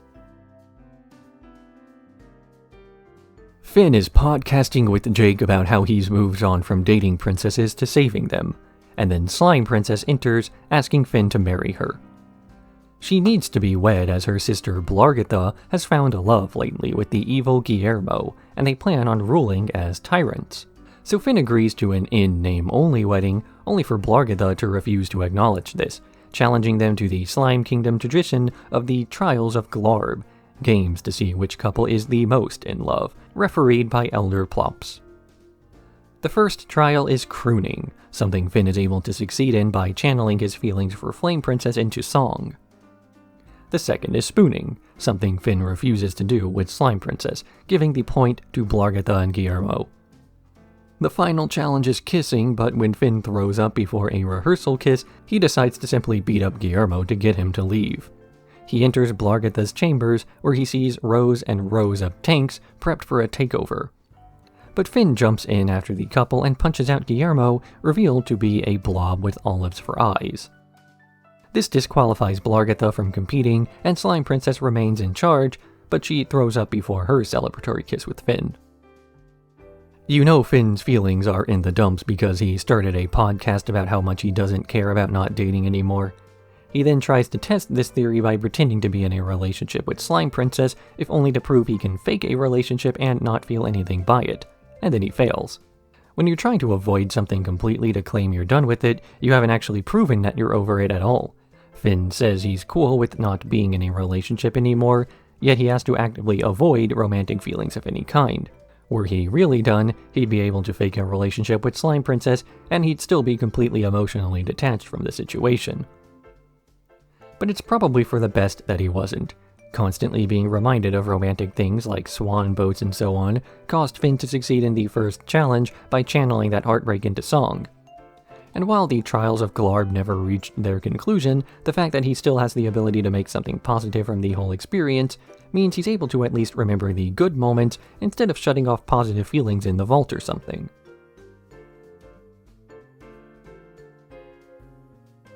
Dungeon Train. Finn is spaced out and mumbling to himself while searching for a dungeon when he and Jake come across a train going in a spiral. They attempt to pass through this train, but a man charges them that Finn beats up, obtaining train loot from the encounter. So Finn and Jake decide to go deeper into this train, fighting through random encounters and getting more and more powerful before fighting a boss monster who's decked out in even more loot. Jake is at first excited to see that Finn has stopped moping around, but after going through the dungeon for a while longer, he becomes tired and bored. But Finn keeps encouraging him to go on. Jake attempts to leave Finn alone, citing a future crystal that shows Finn in the train dungeon as an old man. But Finn ignores him to do just a few more cars. Jake returns after some time away, only to find out that Finn has become one of the powerful boss encounters with all his new loot, warning Finn that he needs to leave or he might not be able to. Finn looks into the future crystal again and sees Jake as an old man, still following him around, and he realizes he can't actually stay forever. So he makes up his mind to leave for sure this time, and the future crystal shows the two back at the tree fort. The last time Finn went on a therapy dungeon dive, he took Flame Princess along with him. That was an episode all about the value of escapism, to do something positive for your mental health so you aren't making life decisions in a bad mood. This episode follows up on that idea. Finn encounters the dungeon train and starts swinging his sword around like old times, fighting bad guys and collecting adventurers' loot. After a little bit of this, he's back to his old self, smiling and laughing again while he makes puns about the enemies he's fighting with the same energy he had before the breakup. But while getting back into the swing of things is nice, what is not so nice is staying in the swing of things. Finn wants to stay on the dungeon train forever, telling himself he's just gonna fight through one or more boss monsters or just a few more cars because he's unable to cope with what he has to return to afterwards. Escapism is fine as long as you understand it's supposed to be temporary. It is meant to help you deal with your problems, but not replace them outright. At a certain point, it will be time to face the real world again, something Finn's only able to understand when he sees something else that's supportive of his instincts to a fault, Jake. Jake is prepared to follow Finn until they're old and gray, even though he has nothing to run from. Well, technically he does. When Jake takes a step outside the train to watch the stars, he thinks about where his kids are, and if they're doing okay, thinking about the real world instead of the fantasy one he just left.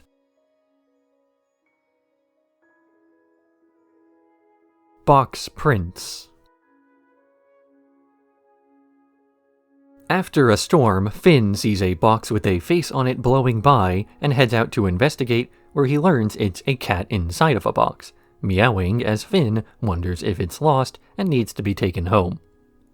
Finn asks Jake if he wants to help, but Jake doesn't like cats, so he stays in the tree fort playing video games before he gets a nacho stuck in his teeth.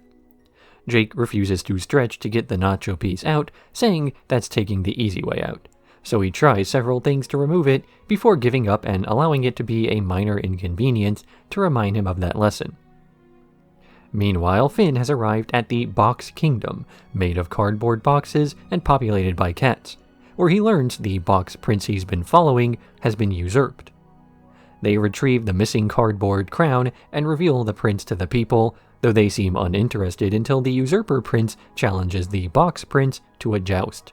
This joust turns violent as the watching cats all start fighting each other, only broken up when Finn gets out an emergency spray bottle and calls them bad cats.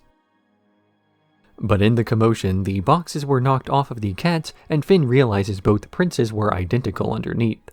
He tries identifying one that licked him before, but when they both do this, as do all the other cats, Finn starts to question whether the entire box story wasn't just a bunch of cats playing with boxes, and he read too far into the thing. Finn goes on an epic journey to save the Box Kingdom by placing its rightful owner back on the throne and preventing its usurper from stealing from its people. Or maybe Finn spends the entire episode playing with a bunch of cats and reading way into every tiny action they perform. These cats never do much more than meow and play in boxes and eat some fish, yet Finn still assumes there has to be some sort of adventurous narrative hidden behind the actions that are otherwise totally normal to do. So instead of just playing with a bunch of cats the whole time, Finn played with cats the whole time. The episode opened with Finn waiting out a storm while super anxious, so perhaps pretending he was on an adventure is how Finn plays from the outset, and he only really grew upset once he realized the cats weren't playing along convincingly enough. Jake, meanwhile, has a similar B-plot in the sense that he refuses to simply stretch his way out of his problems, despite BMO recalling that he stretched his way out of problems plenty of times before. It's an instance of Jake being too lazy to be lazy, and trying to justify why he doesn't simply fix his short-term problems right away, trying to assign some meaning to meaningless actions and decisions.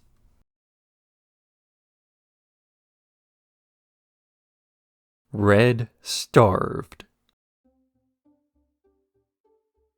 Jake is in the Sand City, complaining of a stomach ache from the candy and Finn's pack he ate, while Marceline is retrieving the spoon of prosperity for Princess Bubblegum. But when Jake falls into some quicksand and violently drills himself out, the city begins to collapse, and their escape route is blocked. Marceline realizes the candies Jake ate were actually the red objects she kept as food, and she begins to go mad with hunger. So Finn leaves to find something red for her, while Jake stays behind with Marceline, tying her to a beam to stop her from eating his insides. Finn heads through the remains of the Sand City, where he finds a beam of red light that turns things into sand. Following the trail of light past a dead priest, where he sees a turtle creature that creates it. Finn talks to this creature, and explains that the priest over there died a while ago, and the demon sulks off, letting Finn have the gem he was shining his light through. Finn drags this massive gem up to where Jake and Marcy were before, only to see that Jake has surrounded Marceline with lava as they both want to eat each other. But Jake points out the gem Finn brought up is actually an emerald, and Finn is red-green colorblind. They also learn that the rabid Marceline has escaped, though Princess Bubblegum winds up rescuing them in a piloted sandworm after detecting seismic activity. Marceline drains the pink from PB, though she uses the spoon of prosperity to regenerate afterwards, and they return to the surface. Once again, Princess Bubblegum is working on something to give herself immortality, this time sending the rest of her friends underground for a forbidden object. Although the danger they face has far less to do with the sand-cursed city than it does with themselves. Finn's journeys through this city result in a massive number of casualties sealed away to guard against an evil priest and his demonic minion. But Finn just explains that that's sort of a lame idea, and the minion leaves of his own volition to be made fun of by his peers. The actual threat comes from Jake eating all of Marceline's food, leaving them both with nothing to eat but each other, as Finn, unaware until now he's colorblind, is the one set out to find something red for Marcy to eat before she kills Jake. Jake is also supposed to be the one staying behind with Marceline as she is transforming into a monstrous form, and yet Jake is the one who's afraid of vampires, as seen back in the first season. And Marceline, who eats colors, is sent into an underground cavern where the low light conditions mean colors never really shine through. In an otherwise straightforward task, each person was given the job they would struggle with the most, and so everything ended up disastrous until Princess Bubblegum was able to save the day easily.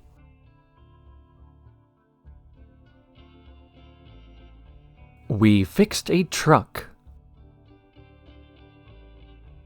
While on a walk, Finn finds a broken down truck that he names Hot Daniel, and he asks Jake and BMO if they want to fix it. As neither of them knows much about mechanics, they ask Banana Man to help them fix it. Banana Man's able to explain the basic mechanics of what they need to do, a conversation that mostly goes over Finn and Jake's head, but over the next day, they work together to fix it up. BMO spends the night working further, listening to Starchy's late-night talk show, with Banana Man joining in later because he can't sleep, and the next day they finally manage to fix Hot Daniel. Banana Man is given the keys to take it for a test drive where he sees a beautiful banana guard, and Jake encourages her to talk to him later. They drive through the streets of the Candy Kingdom where they see an angry mob chasing PB, believing her to be a shape-shifting lizard, as per Starchy's talk show. But when they rescue the princess, they find out she really was a lizard, who grows giant and begins to destroy the Candy Kingdom. So Finn throws Banana Man's peel in front of the truck, and they begin flying through the air, crashing into the lizard and destroying it. The real Princess Bubblegum comes out of the sewers as the Banana Guardswoman comes back for Banana Man to arrest him for indecent exposure. Finn and Jake fix up the truck for fun, but Weird Al fixes it up for friendship, his motivations being less about the truck itself than who it is he's building this truck for. He thinks that if he can impress the others with his mechanical knowledge, then they'll like him more and want to hang out. And unlike what one would have expected from a series that would push a moral, Banana Man's plan works. Jake helps him out by flirting with the guardswoman, Finn allows Banana Man to help save the day, and BMO gets him involved in some conspiracy theory stuff. In the end, Banana Man's arrested for indecent exposure, though this is a minor charge and far less concerning than what he wanted and then got. Some bro times.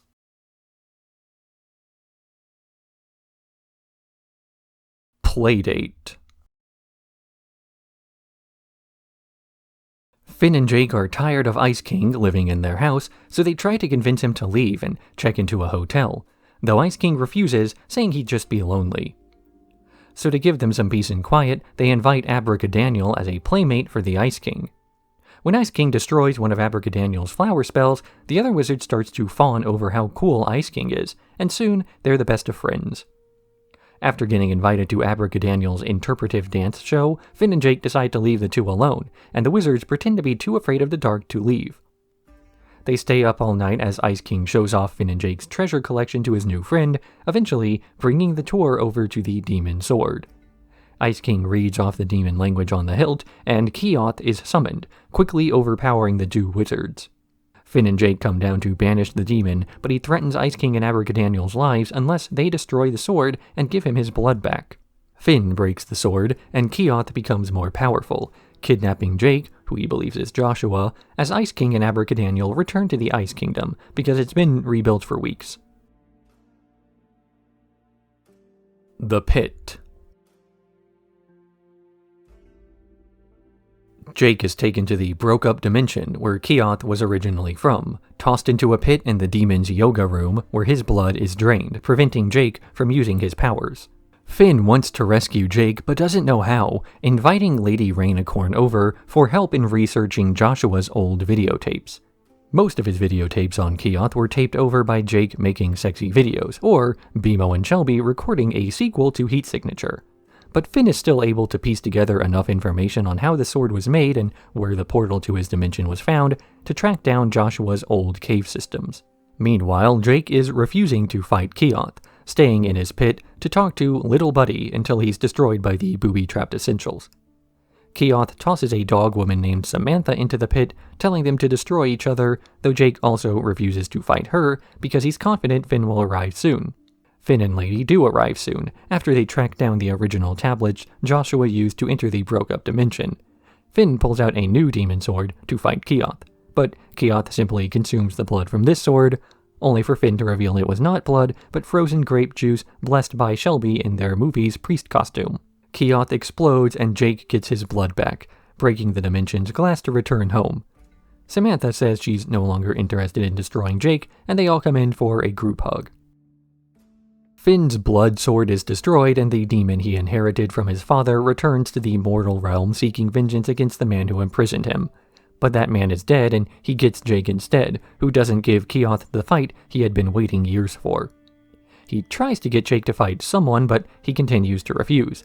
Finally, Finn shows up with a new sword, ready to fight, and Keoth is slain by this sword because he was too eager to fight to consider if the second copy of the original sword could have been trapped in some way. The first time Finn and Jake tried to banish Keoth, they were stopped from doing so because he threatened the lives of Abracadaniel and Ice King, two people who have been antagonistic in the past, but that aren't especially evil guys, just thoroughly misguided.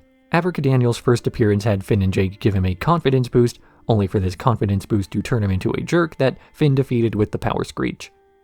This time around, there's no one for him to be cooler than just Ice King. The two guys both equally lame, to the point of sort of canceling one another out. This is why a demon actually threatening one of the villains' gallery of Adventure Time works as a strategy, because they're not really villains any longer. It is interesting to see just how nonchalant Jake was during his entire imprisonment in the pit, never really coming up with an escape plan as he was confident that Finn would save him. And he was right too. It mirrors the season opener when Finn was transported into an alternate reality with his only remaining friend transforming into a monster because he was being corrupted by the crown. and then Jake pulled him out of that hopeless situation.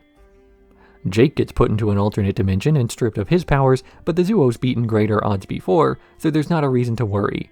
Jake's greater concern than being trapped by a demon out for vengeance he can never get is the fact that this woman he was supposed to be fighting looks like she's hugging him instead, and he's wondering how to explain that to his girlfriend.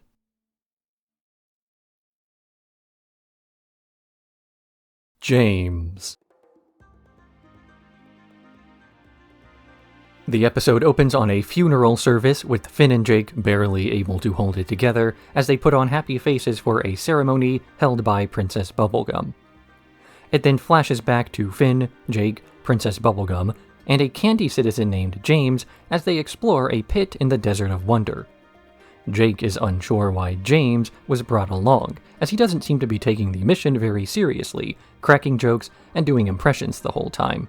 But while grabbing a sample from the ground, some oozers come out of the floor and begin chasing the group, smashing their vehicle and preventing their escape. James offers to use his lucky coin to fix the radio, claiming to have fixed it, only for the machine to be all smashed up. They have no emergency flares, and their attempts to distract the swarm of oozers don't work after someone shoots the missing flare anyway to bring their attention back. So Finn volunteers to serve as bait for the mob, only for PB to knock him unconscious. As Finn and Jake are being dragged away, they see James being chased by the mob before they overtake him. Finn wakes up on the surface, once they're back to safety, where he asks Princess Bubblegum what happened, and she explains she was the one to sabotage their escape attempts as she calculated they would not work. The episode then cuts back to the present, where Princess Bubblegum's ceremony unveils a new James, synthesized from a chunk of the original. A red shirt is a character in a fictional story who appears alongside the main cast for a short amount of time, only to be killed off unceremoniously, to the surprise of no one. Of course, the one guy the audience doesn't recognize is going to be the one who's killed off, if anyone, because he would impact the overall story the least were he not present. So when Finn says he'll be the one to distract the oozers so the others can get away, we know it's just a bluff. Not by Finn, but the writers, because of course the new guy we just met is going to be the one not returning from this trip. He probably wasn't going to be in the next episode anyway. It would have felt like a betrayal of what James's sacrifice meant when Princess Bubblegum brought him back to life from a small chunk of the original, but this would have only been the case if we as an audience were not already primed to think very little of his life in the first place. It's only a betrayal if something of value was lost. The real setup for what this episode means is the fact that James survived the events of the episode, just in the form of one of the slime monsters we saw, who happened to be the same slime monsters we saw Simon Petrikov and Marceline fighting against before. James will be more memorable to the audience not because of who he was, but of what he became.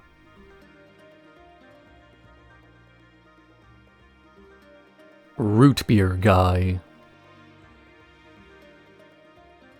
Root Beer Guy watches Finn and Jake rescuing a bunch of candy people from the ogre before returning to his boring life as a telemarketer. Here he's yelled at by his boss before returning home to his wife, who he ignores to focus on his amateur detective novels. But while letting the cat out, he hears Princess Bubblegum scream, though when he tries to tell his wife about this, she doesn't believe him. He tries to confront Finn and Jake about this, but they intimidate him into silence, so he turns to the banana guards, though they don't believe him after Jake does a PB impression. Root Beer Guy goes through the CCTV tapes of the previous night to find evidence of Princess Bubblegum's kidnapping, and soon finds the tape, which he attempts to show to his wife, though she only calls Finn and Jake over because she thinks he's obsessed. He continues the pursuit, looking at their purchase history and tracking them to a lake where they're about to dump the body. Unable to stop them, Root Beer Guy calls the banana guards and claims he's the kidnapper, and also that he's taking a boat out past 8 p.m. The guards rush out to arrest him, Finn, and Jake before Princess Bubblegum comes out of the Butterscotch Lake to congratulate the guards on their detective work in a test of their abilities, only to learn it was Root Beer Guy who saved the day. Later on, Root Beer Guy has been elevated to captain of the guard, and he rekindles his relationship with his wife as he throws out his typewriter. Root Beer Guy had the wrong kind of life. He worked a dead-end job and dreamed of greater things, living his life through a series of fantasies about detective work, in spite of the many good things still in front of him. His job was boring, but he still had a home of his own. His wife loved him even if she didn't play along with what she assumed were flights of fancy. And while Root Beer Guy himself might have believed that he was destined to write novels, he really just wanted the excitement, not recognition. This is why he was willing to turn himself in order to save the princess from Finn and Jake. It wasn't about the glory, but about living for something. But that's not the really interesting part about this episode.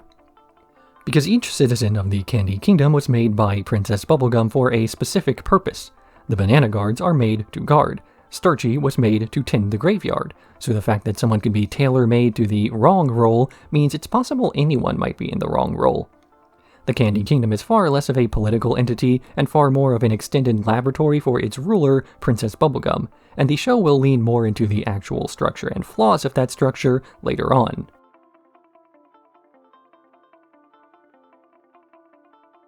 Apple Wedding. Tree Trunks and Mr. Pig are finally getting married, with their family and friends all in attendance. Princess Bubblegum assigns Finn to keep LSP away from the wedding, while BMO is stuck talking to Tree Trunks' ex-husband Wyatt.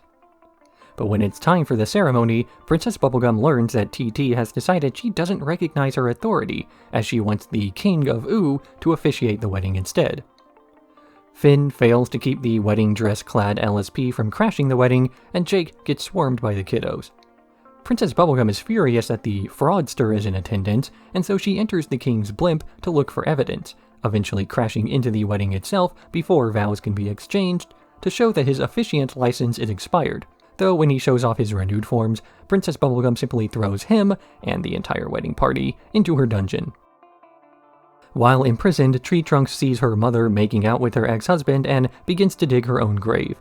But Mr. Pig reminds her that their family and friends are all still in attendance. But the King of Ooh flees out the window, saying they can officiate their own wedding, which gives Tree Trunks the idea to do just that. She exchanges vows with Mr. Pig, and Princess Bubblegum, watching the whole thing from the surveillance room, is so moved by the act that she frees all of the prisoners. All of the prisoners. Tree Trunks began the show as a gag on what happens when somebody misses your TTRPG group's Session 0 and makes a character wildly dissimilar to the rest of the table. Yet somehow, through perhaps sheer stubbornness, Tree Trunks now fits in more properly to the Adventure Time setting than many other characters. Adventure Time used to be a different show, the episodic adventures being largely disconnected from one another. But now the plot has picked up and everybody it makes sense to bring back gets to stay. So Tree Trunks, originally a wildly inappropriate adult character in a childlike adventure setting, perhaps has not changed to better fit the show, but rather, the show's labeling has expanded to better suit her, as well as anyone else who didn't previously fit under that umbrella. It's not like anything has changed, but the scale, as Adventure Time can now include a sassy talking elephant with multiple ex-husbands, because it can fit just about anyone without question.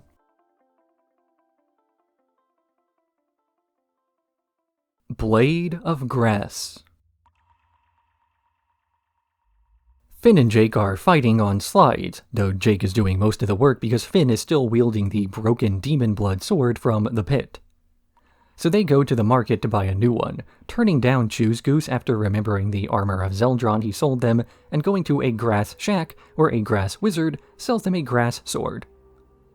Finn takes this sword home, chopping through several things including an apple at Tree Trunks', which makes her claim that the sword is cursed. That night, Finn has a nightmare that the sword fuses with him, turning him into grass before he blows away. The next morning, Finn notices the sword sticking to him, so he throws it into a river before returning home, where the sword is waiting for him. Finn and Jake try to return the sword the next day, but the grass shack is missing, and Choose Goose chides them for not trusting him. The merchant tells them where the grass wizard lives so they can confront him themselves, though as the duo approaches the house, the wizard begins summoning grass creatures to fight them. Finn cuts them down with ease before making it to the top of the hill, though when the wizard refuses to undo the curse, Finn realizes he has more control over the sword now and begins to accept it. Finn at first refused to get rid of his old heirloom sword despite it being broken due to the emotional attachments he had. But when he gets his new sword, he is at first attracted to the sense of power he gets from it, as it has the ability to cut really, really well, in ways he had never used a sword before. The novelty of this new sword is nice for a while, but then it starts to fuse with his arm, meaning he can never get rid of the sword. This is where the problems start as he tries to run away from the sword, only to constantly see this weapon appearing again and again. In his attempt to return it, Finn and Jake see a candle store being robbed, and, unable to fight without the grass sword, Finn unsheathes it and saves the day, getting to be the hero. This is when the sword finishes fusing with his arm, meaning he can never put it away, but it's also the start of when he begins to accept the sword not for its creepy demeanor, but for what it represents. The sword is a tool used by a hero. Finn considers himself a hero. So whether he wants to or not, Finn is going to have to be armed in some way. Very funny wording, this will be important later. The fact that his sword is bound to his arm barely changes anything as long as he looks at it pragmatically. The only thing that has changed so far about his sword arm is the fact that it's a bit easier to carry around now.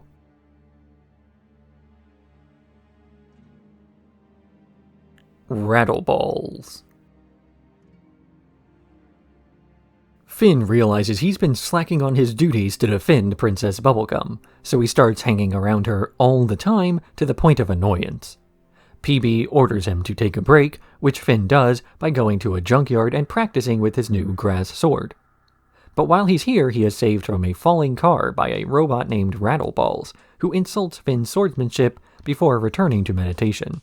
But Finn hears him coughing due to a gumball lodged in his body and offers to use his sword to remove it, and Rattleballs agrees to train Finn with the sword. This process mostly consists of Finn getting eggs thrown at him while burning himself. But because he passes this training, Rattleballs agrees to teach Finn his secret technique and his backstory. He was part of an elite guard made by Princess Bubblegum in the early days of the Candy Kingdom to replace the comically inept Banana Guards. But these gumball guards were too violent, fighting each other when there was no one else to fight. So Princess Bubblegum ordered all of the guards to be smashed into cubes, though Rattleballs resisted his programming to escape, where he spent the next 100 years in hiding. Finn, having sworn allegiance to Princess Bubblegum, immediately tells her about this, and she takes the banana guard to the junkyard to subdue him. Rattleballs fights off all the guards non-lethally, but offers his sword to PB because he still feels loyal to her. Princess Bubblegum unloads a new cube to the rest of the banana guard, claiming she's destroyed Rattleballs.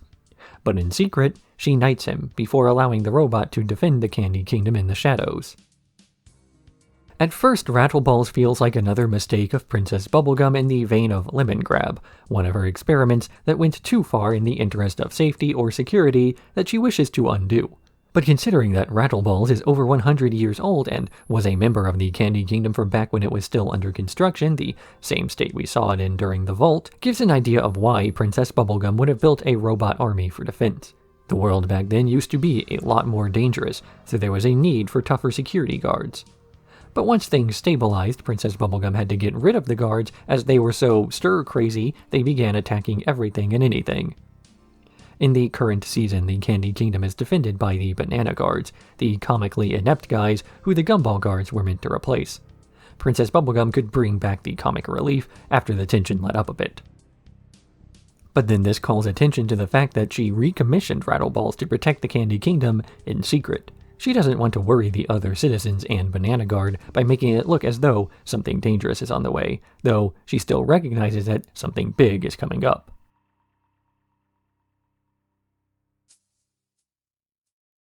The Red Throne. The Flame King's minion, Don John, enters the Flame Princess's throne room to take over, hypnotizing all the guards and ordering them to free the Flame King, who's tired of Flame Princess ruling too kindly. Cinnamon Bun grabs FP and they ride away on his flying firewolf, Jake 2, trying to come up with a person who can help them take back the kingdom. They turn to Finn, who thinks this means he's getting back together with his ex, though Cinnamon Bun tries to keep Finn's mind in the game. Finn ends up charging the throne room, only to be told not to hurt the guards as they're being manipulated, and, without the ability to fight, Flame Princess and Finn are captured. But Cinnamon Bun is not, having duked out the guards to grab a key. Also duking it out are Don John and Flame King as they argue over the fact that Flame Princess refuses to marry the king's minion. This serves as a distraction for Cinnamon Bun to free Finn and Flame Princess, though when he re-enters the main hall, the half-baked pastry is blasted by fire. Now fully baked, Cinnamon Bun is able to give a rousing speech to the Flame People, whose hypnosis is weakened by Flame King's fight, and he encourages them to overthrow the duo, who are then imprisoned. Afterwards, he announces his lifelong dedication and love to Flame Princess, as Finn realizes he was just shown up by Cinnamon Bun. Finn used to date the Flame Princess because he was in love with her violent, destructive tendencies, which lined up with his love of danger and adventure. But as Flame Princess matured, Finn did not, and she has since left him behind emotionally. So while Flame Princess is pragmatic in her reunion with Finn, Finn is more emotionally driven, trying to reignite, pun intended, his relationship with her by acting the way he always has, barging in and slaying the bad guys. But having obtained the relevant experience needed to rule, Flame Princess knows that violence won't solve issues like manipulation, so she requires a more elegant touch than Finn's capable of doing. This means that, as Finn was trying to get back together with Flame Princess, he was also learning why that wasn't possible. The two of them have drifted too far apart. Who is capable of being the man Flame Princess needs, however, is Cinnamon Bun. His half-baked simple-mindedness makes him an ideal knight because, unlike Finn, he's not after Flame Princess romantically, but because they have similar ideals. CB was too simple to be mean or manipulative, and Flame Princess hates those who lie and manipulate. It's especially fitting that this conflict was against Don John, who literally had the powers to manipulate people. Finn was not trying to save the day, he was trying to win over a princess who basically no longer existed.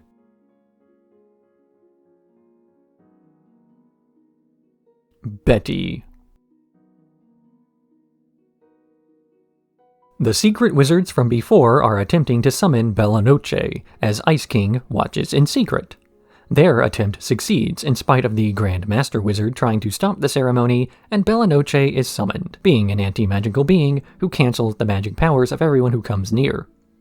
With the Ice King's crown now powerless, Simon returns to his normal form, and he punches out Ash to steal his magic carpet, returning home to his research where he remembers Marceline and calls her over.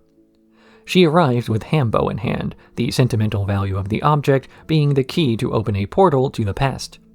Simon uses this portal to talk to Betty, his princess from 1,000 years ago, and forgives her for abandoning him when his ice powers took over.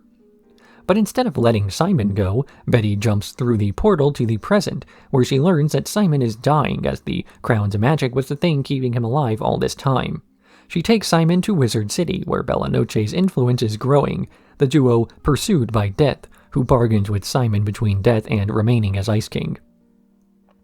But Betty refuses to let him go, jumping into the city and punching out the anti-magic being, where she collapses and all the magic is saved.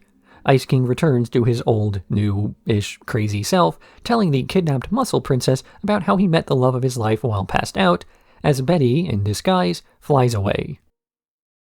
Betty originally began as what is often referred to as a fridge character, pun not intended. This is when a female character is introduced specifically to leave a male character, often by dying, so that they can have some implied tragic backstory the audience themselves won't really appreciate due to never getting a sense of what this woman's life was like, or what the man was like before becoming bitter from losing her.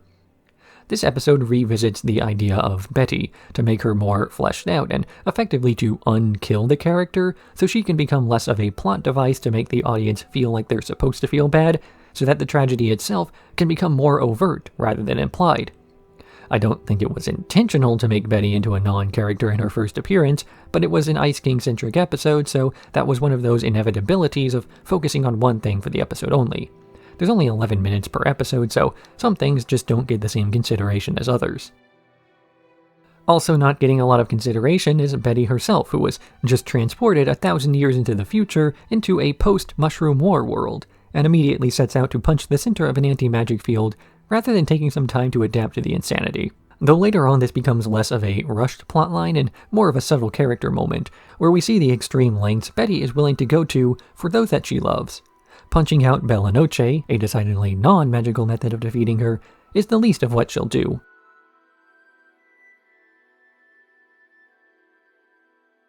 Bad timing.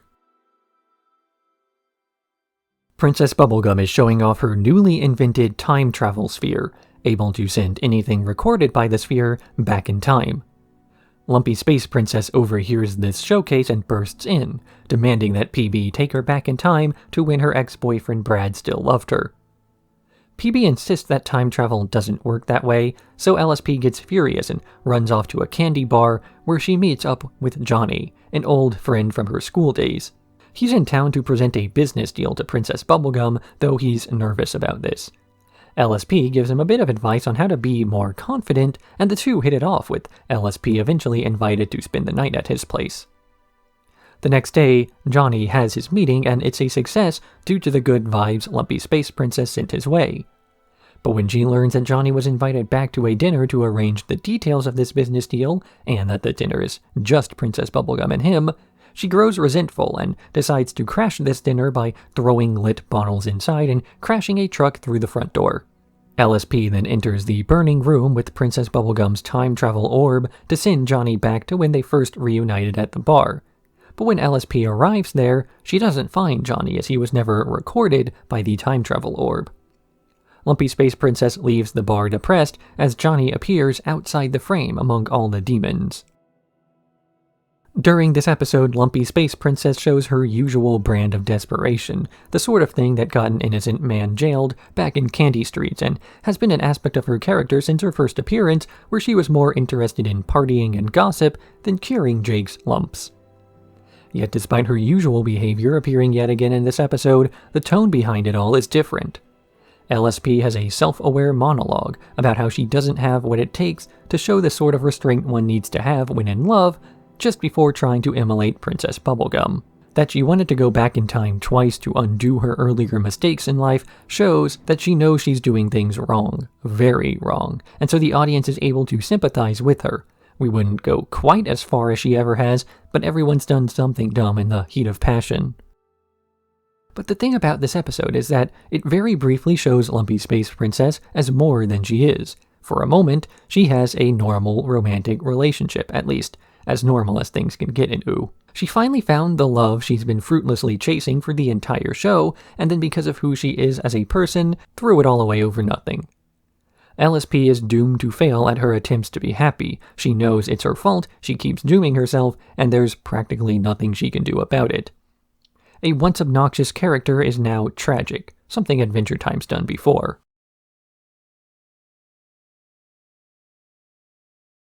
Lemonhope. Lemonhope is plagued by nightmares while sleeping through a class on the propaganda sent out by Fat Lemon Grab about how the lemon people are happier without Lemonhope. Princess Bubblegum tries to give Lemonhope a more hands-on lesson about why his role as the savior of the lemon people is important, showing him their oppression firsthand. But Lemonhope refuses this task, running away to be free as he wants to be, playing his flute and harp for the animals. He sees a city on fire with the crew of pirates sailing away, following this ship and climbing aboard, where he sleeps below deck with a blanket of rats. But this ship crashes, marooned in the desert, and Lemonhope spends several weeks with more nightmares about Princess Bubblegum telling him he's unacceptable. He wakes up to find he's juiced the last of his limes wandering into the desert before passing out on fire. Lemonhope wakes up to a shower of water from a nearby cloud, piloted by Flannel Boxing Day, who takes Lemonhope in as they fly about. The two take out a flying greed lord, which crashes and drops tiny lemon people as Lemonhope demands that he stop to help them. But these lemon people are actually pieces of gold, Flannel's source of income. After several more nightmares about Fat Lemon Grab and the people he's eaten, Lemonhope asks Flannel to take him back to the earldom of Lemon Grab, so he can finally fulfill his duties to save the people there. He climbs the walls where he's confronted by the Fat Lemon Grab, who's plugged his ears to prevent the harp from affecting him. But the other Lemon Grab unplugs these ears, and Lemonhope plays a song that encourages the rest of the lemon people to hold him down before the Fat Earl explodes.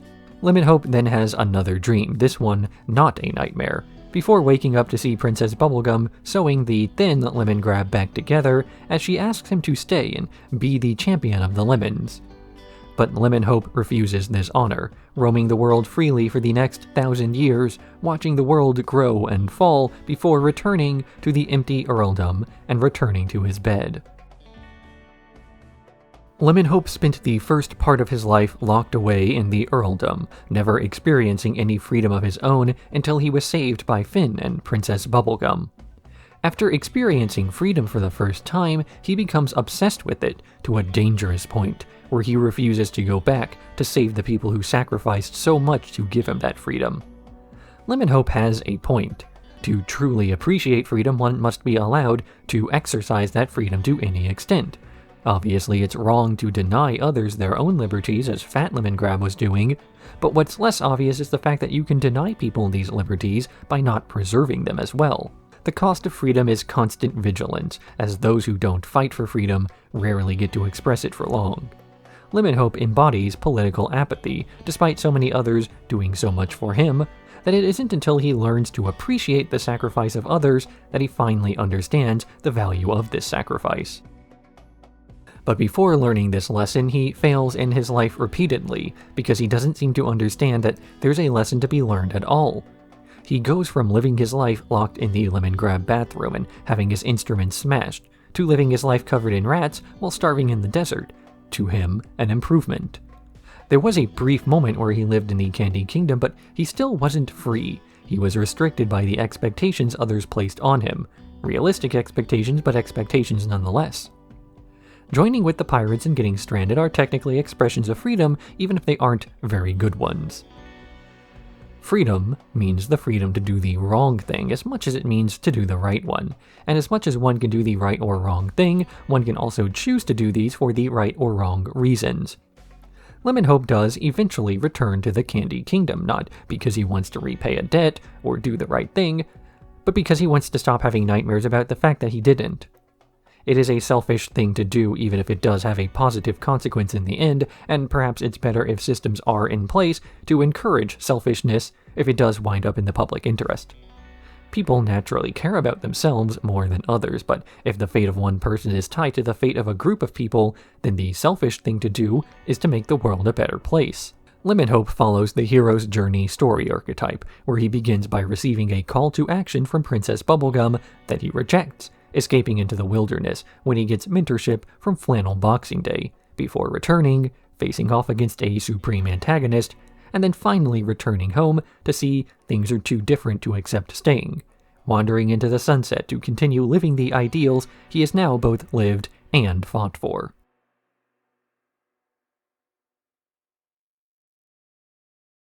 Billy's Bucket List. Finn is rapping against Rap Bear, winning and causing the bear to grow depressed until Finn says Rap Bear is his hero now that Billy is dead. But as he's walking away from the stage, he's confronted by Canyon, Billy's ex-girlfriend, and she gives Finn Billy's old loincloth. The two go back to Billy's crack, where they chase out some fairies before pondering the last few years of Billy's life, like how Canyon broke up with him because he had gotten lazy and complicit in his heroism.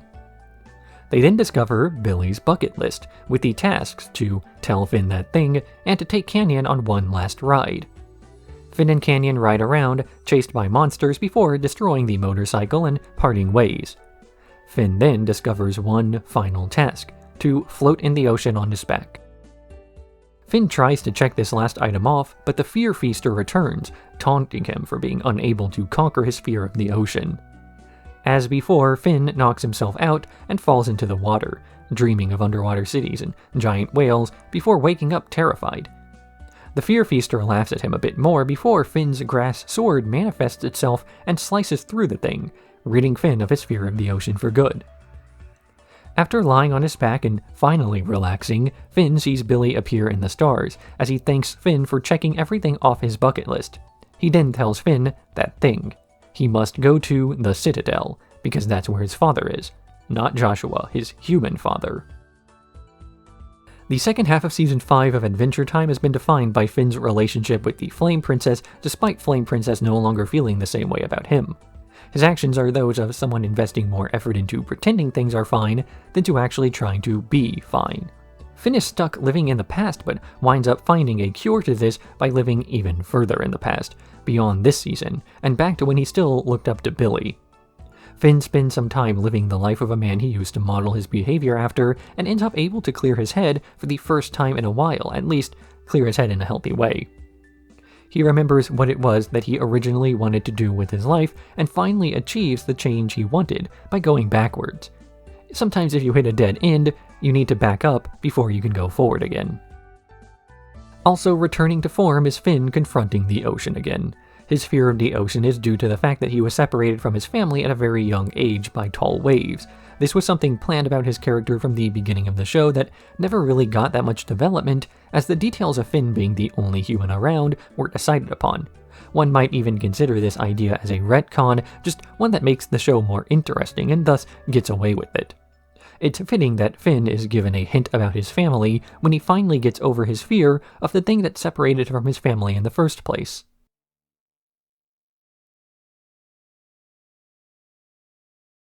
Wake up. Jake is partying with Prismo and his friends in the time room, not worrying about the Lich, who's docile without the ability to inflict Matt's death. He returns home to see Finn, still thinking about the reveal from last episode, about his father being alive. The two debate whether it's worthwhile to visit Finn's father at the Citadel, and ultimately agree out of curiosity more than anything else. Finn and Jake visit Prismo and tell him they want to visit the Citadel, but Prismo warns them that the Citadel is a prison for people who have committed cosmic crimes, and he can't wish them there. He offers another way to get there, to retrieve an old man nearby, and to bring him to the time room without waking him up. Finn and Jake head out to find this old man, entering his tiny home and carefully removing him, fighting off several night terrors that escape him with pin lights that Prismo gave him. They bring the old man to the time room, and Prismo reveals he is a figment of that old man's dream, and waking him up will cause him to stop existing for 1,000 years, until the man falls asleep again. But before Finn and Jake can wake up the man, the Lich grabs him and turns him to dust with a stare, getting grabbed by hands from a portal that frees him and take him to the Citadel. Escape from the Citadel. Finn and Jake ride the Lich's crystal to the Citadel, where they look for Finn's father. They find him frozen in a crystal, revealing he is a cosmic criminal, which worries Finn. But a weird gray slime drips from the Lich's crystal that causes all the other prison cells to begin to thaw, including Finn's father, Martin, who Jake frees. Finn tries to introduce himself to his father, but the man doesn't pay attention as he jumps into a body of water above them. Finn follows him through. The Citadel starts falling apart, with random portals opening up around them as one of the Guardians melts Martin's leg off. But he doesn't worry, as the Guardian's blood can regrow bodies, as that was what was used to keep them in stasis. While Finn works on fixing Martin's leg, his father avoids answering questions on why he abandoned his son. The Lich starts to melt his prison and escape, and Martin flees, leaving Finn and Jake to fight the Lich without him. The Lich makes Finn fall, then monologues about how he and his corrupted prisoners will soon destroy all life. But Finn is weakly able to splash some Guardian blood on the Lich, causing him to regrow skin and revert to his old form, weakening his spells. Finn rushes over to stop Martin and his allies from escaping through a portal, with Martin encouraging the others to work faster so his son can't catch up. Finn tries holding them back with his grass sword taking over his arm and granting him additional strength, but it's too much, and they escape, with Finn's arm being destroyed in the process. A small amount of Guardian's blood touches his stump and causes a flower to grow in its spot. Finn asks Jake about the Lich, and Jake reveals that the Lich is now a giant, harmless baby. Starchy, whose train fell through one of the portals, offers to take them home, and they drop this big baby off at Tree Trunks' house, saving her marriage. Finn finally gets to meet his father, and all it costs him is an arm and a friend in Prismo. He's gone his entire life without knowing the man and has done well for himself in spite of this, so when Finn and Jake try to meet Martin out of curiosity, it really is just an interest in seeing what Finn will be like as an old man. Because Finn's dad was Joshua, the man who left him dungeons behind and gave him an heirloom sword, and gave him a love of adventuring and introduced him to his best bro in the world, Jake. All Martin did was give Finn some DNA and abandonment issues, and even that's not quite as valuable considering Finn's arm is something he earned as the grass sword instead of what he was born with. A big aspect of heroism and goodness in Adventure Time has far less to do with people being assigned good or evil roles and more to do with the decisions people make to achieve that goal. Finn is a hero, and everything we see from Martin tells us he is not.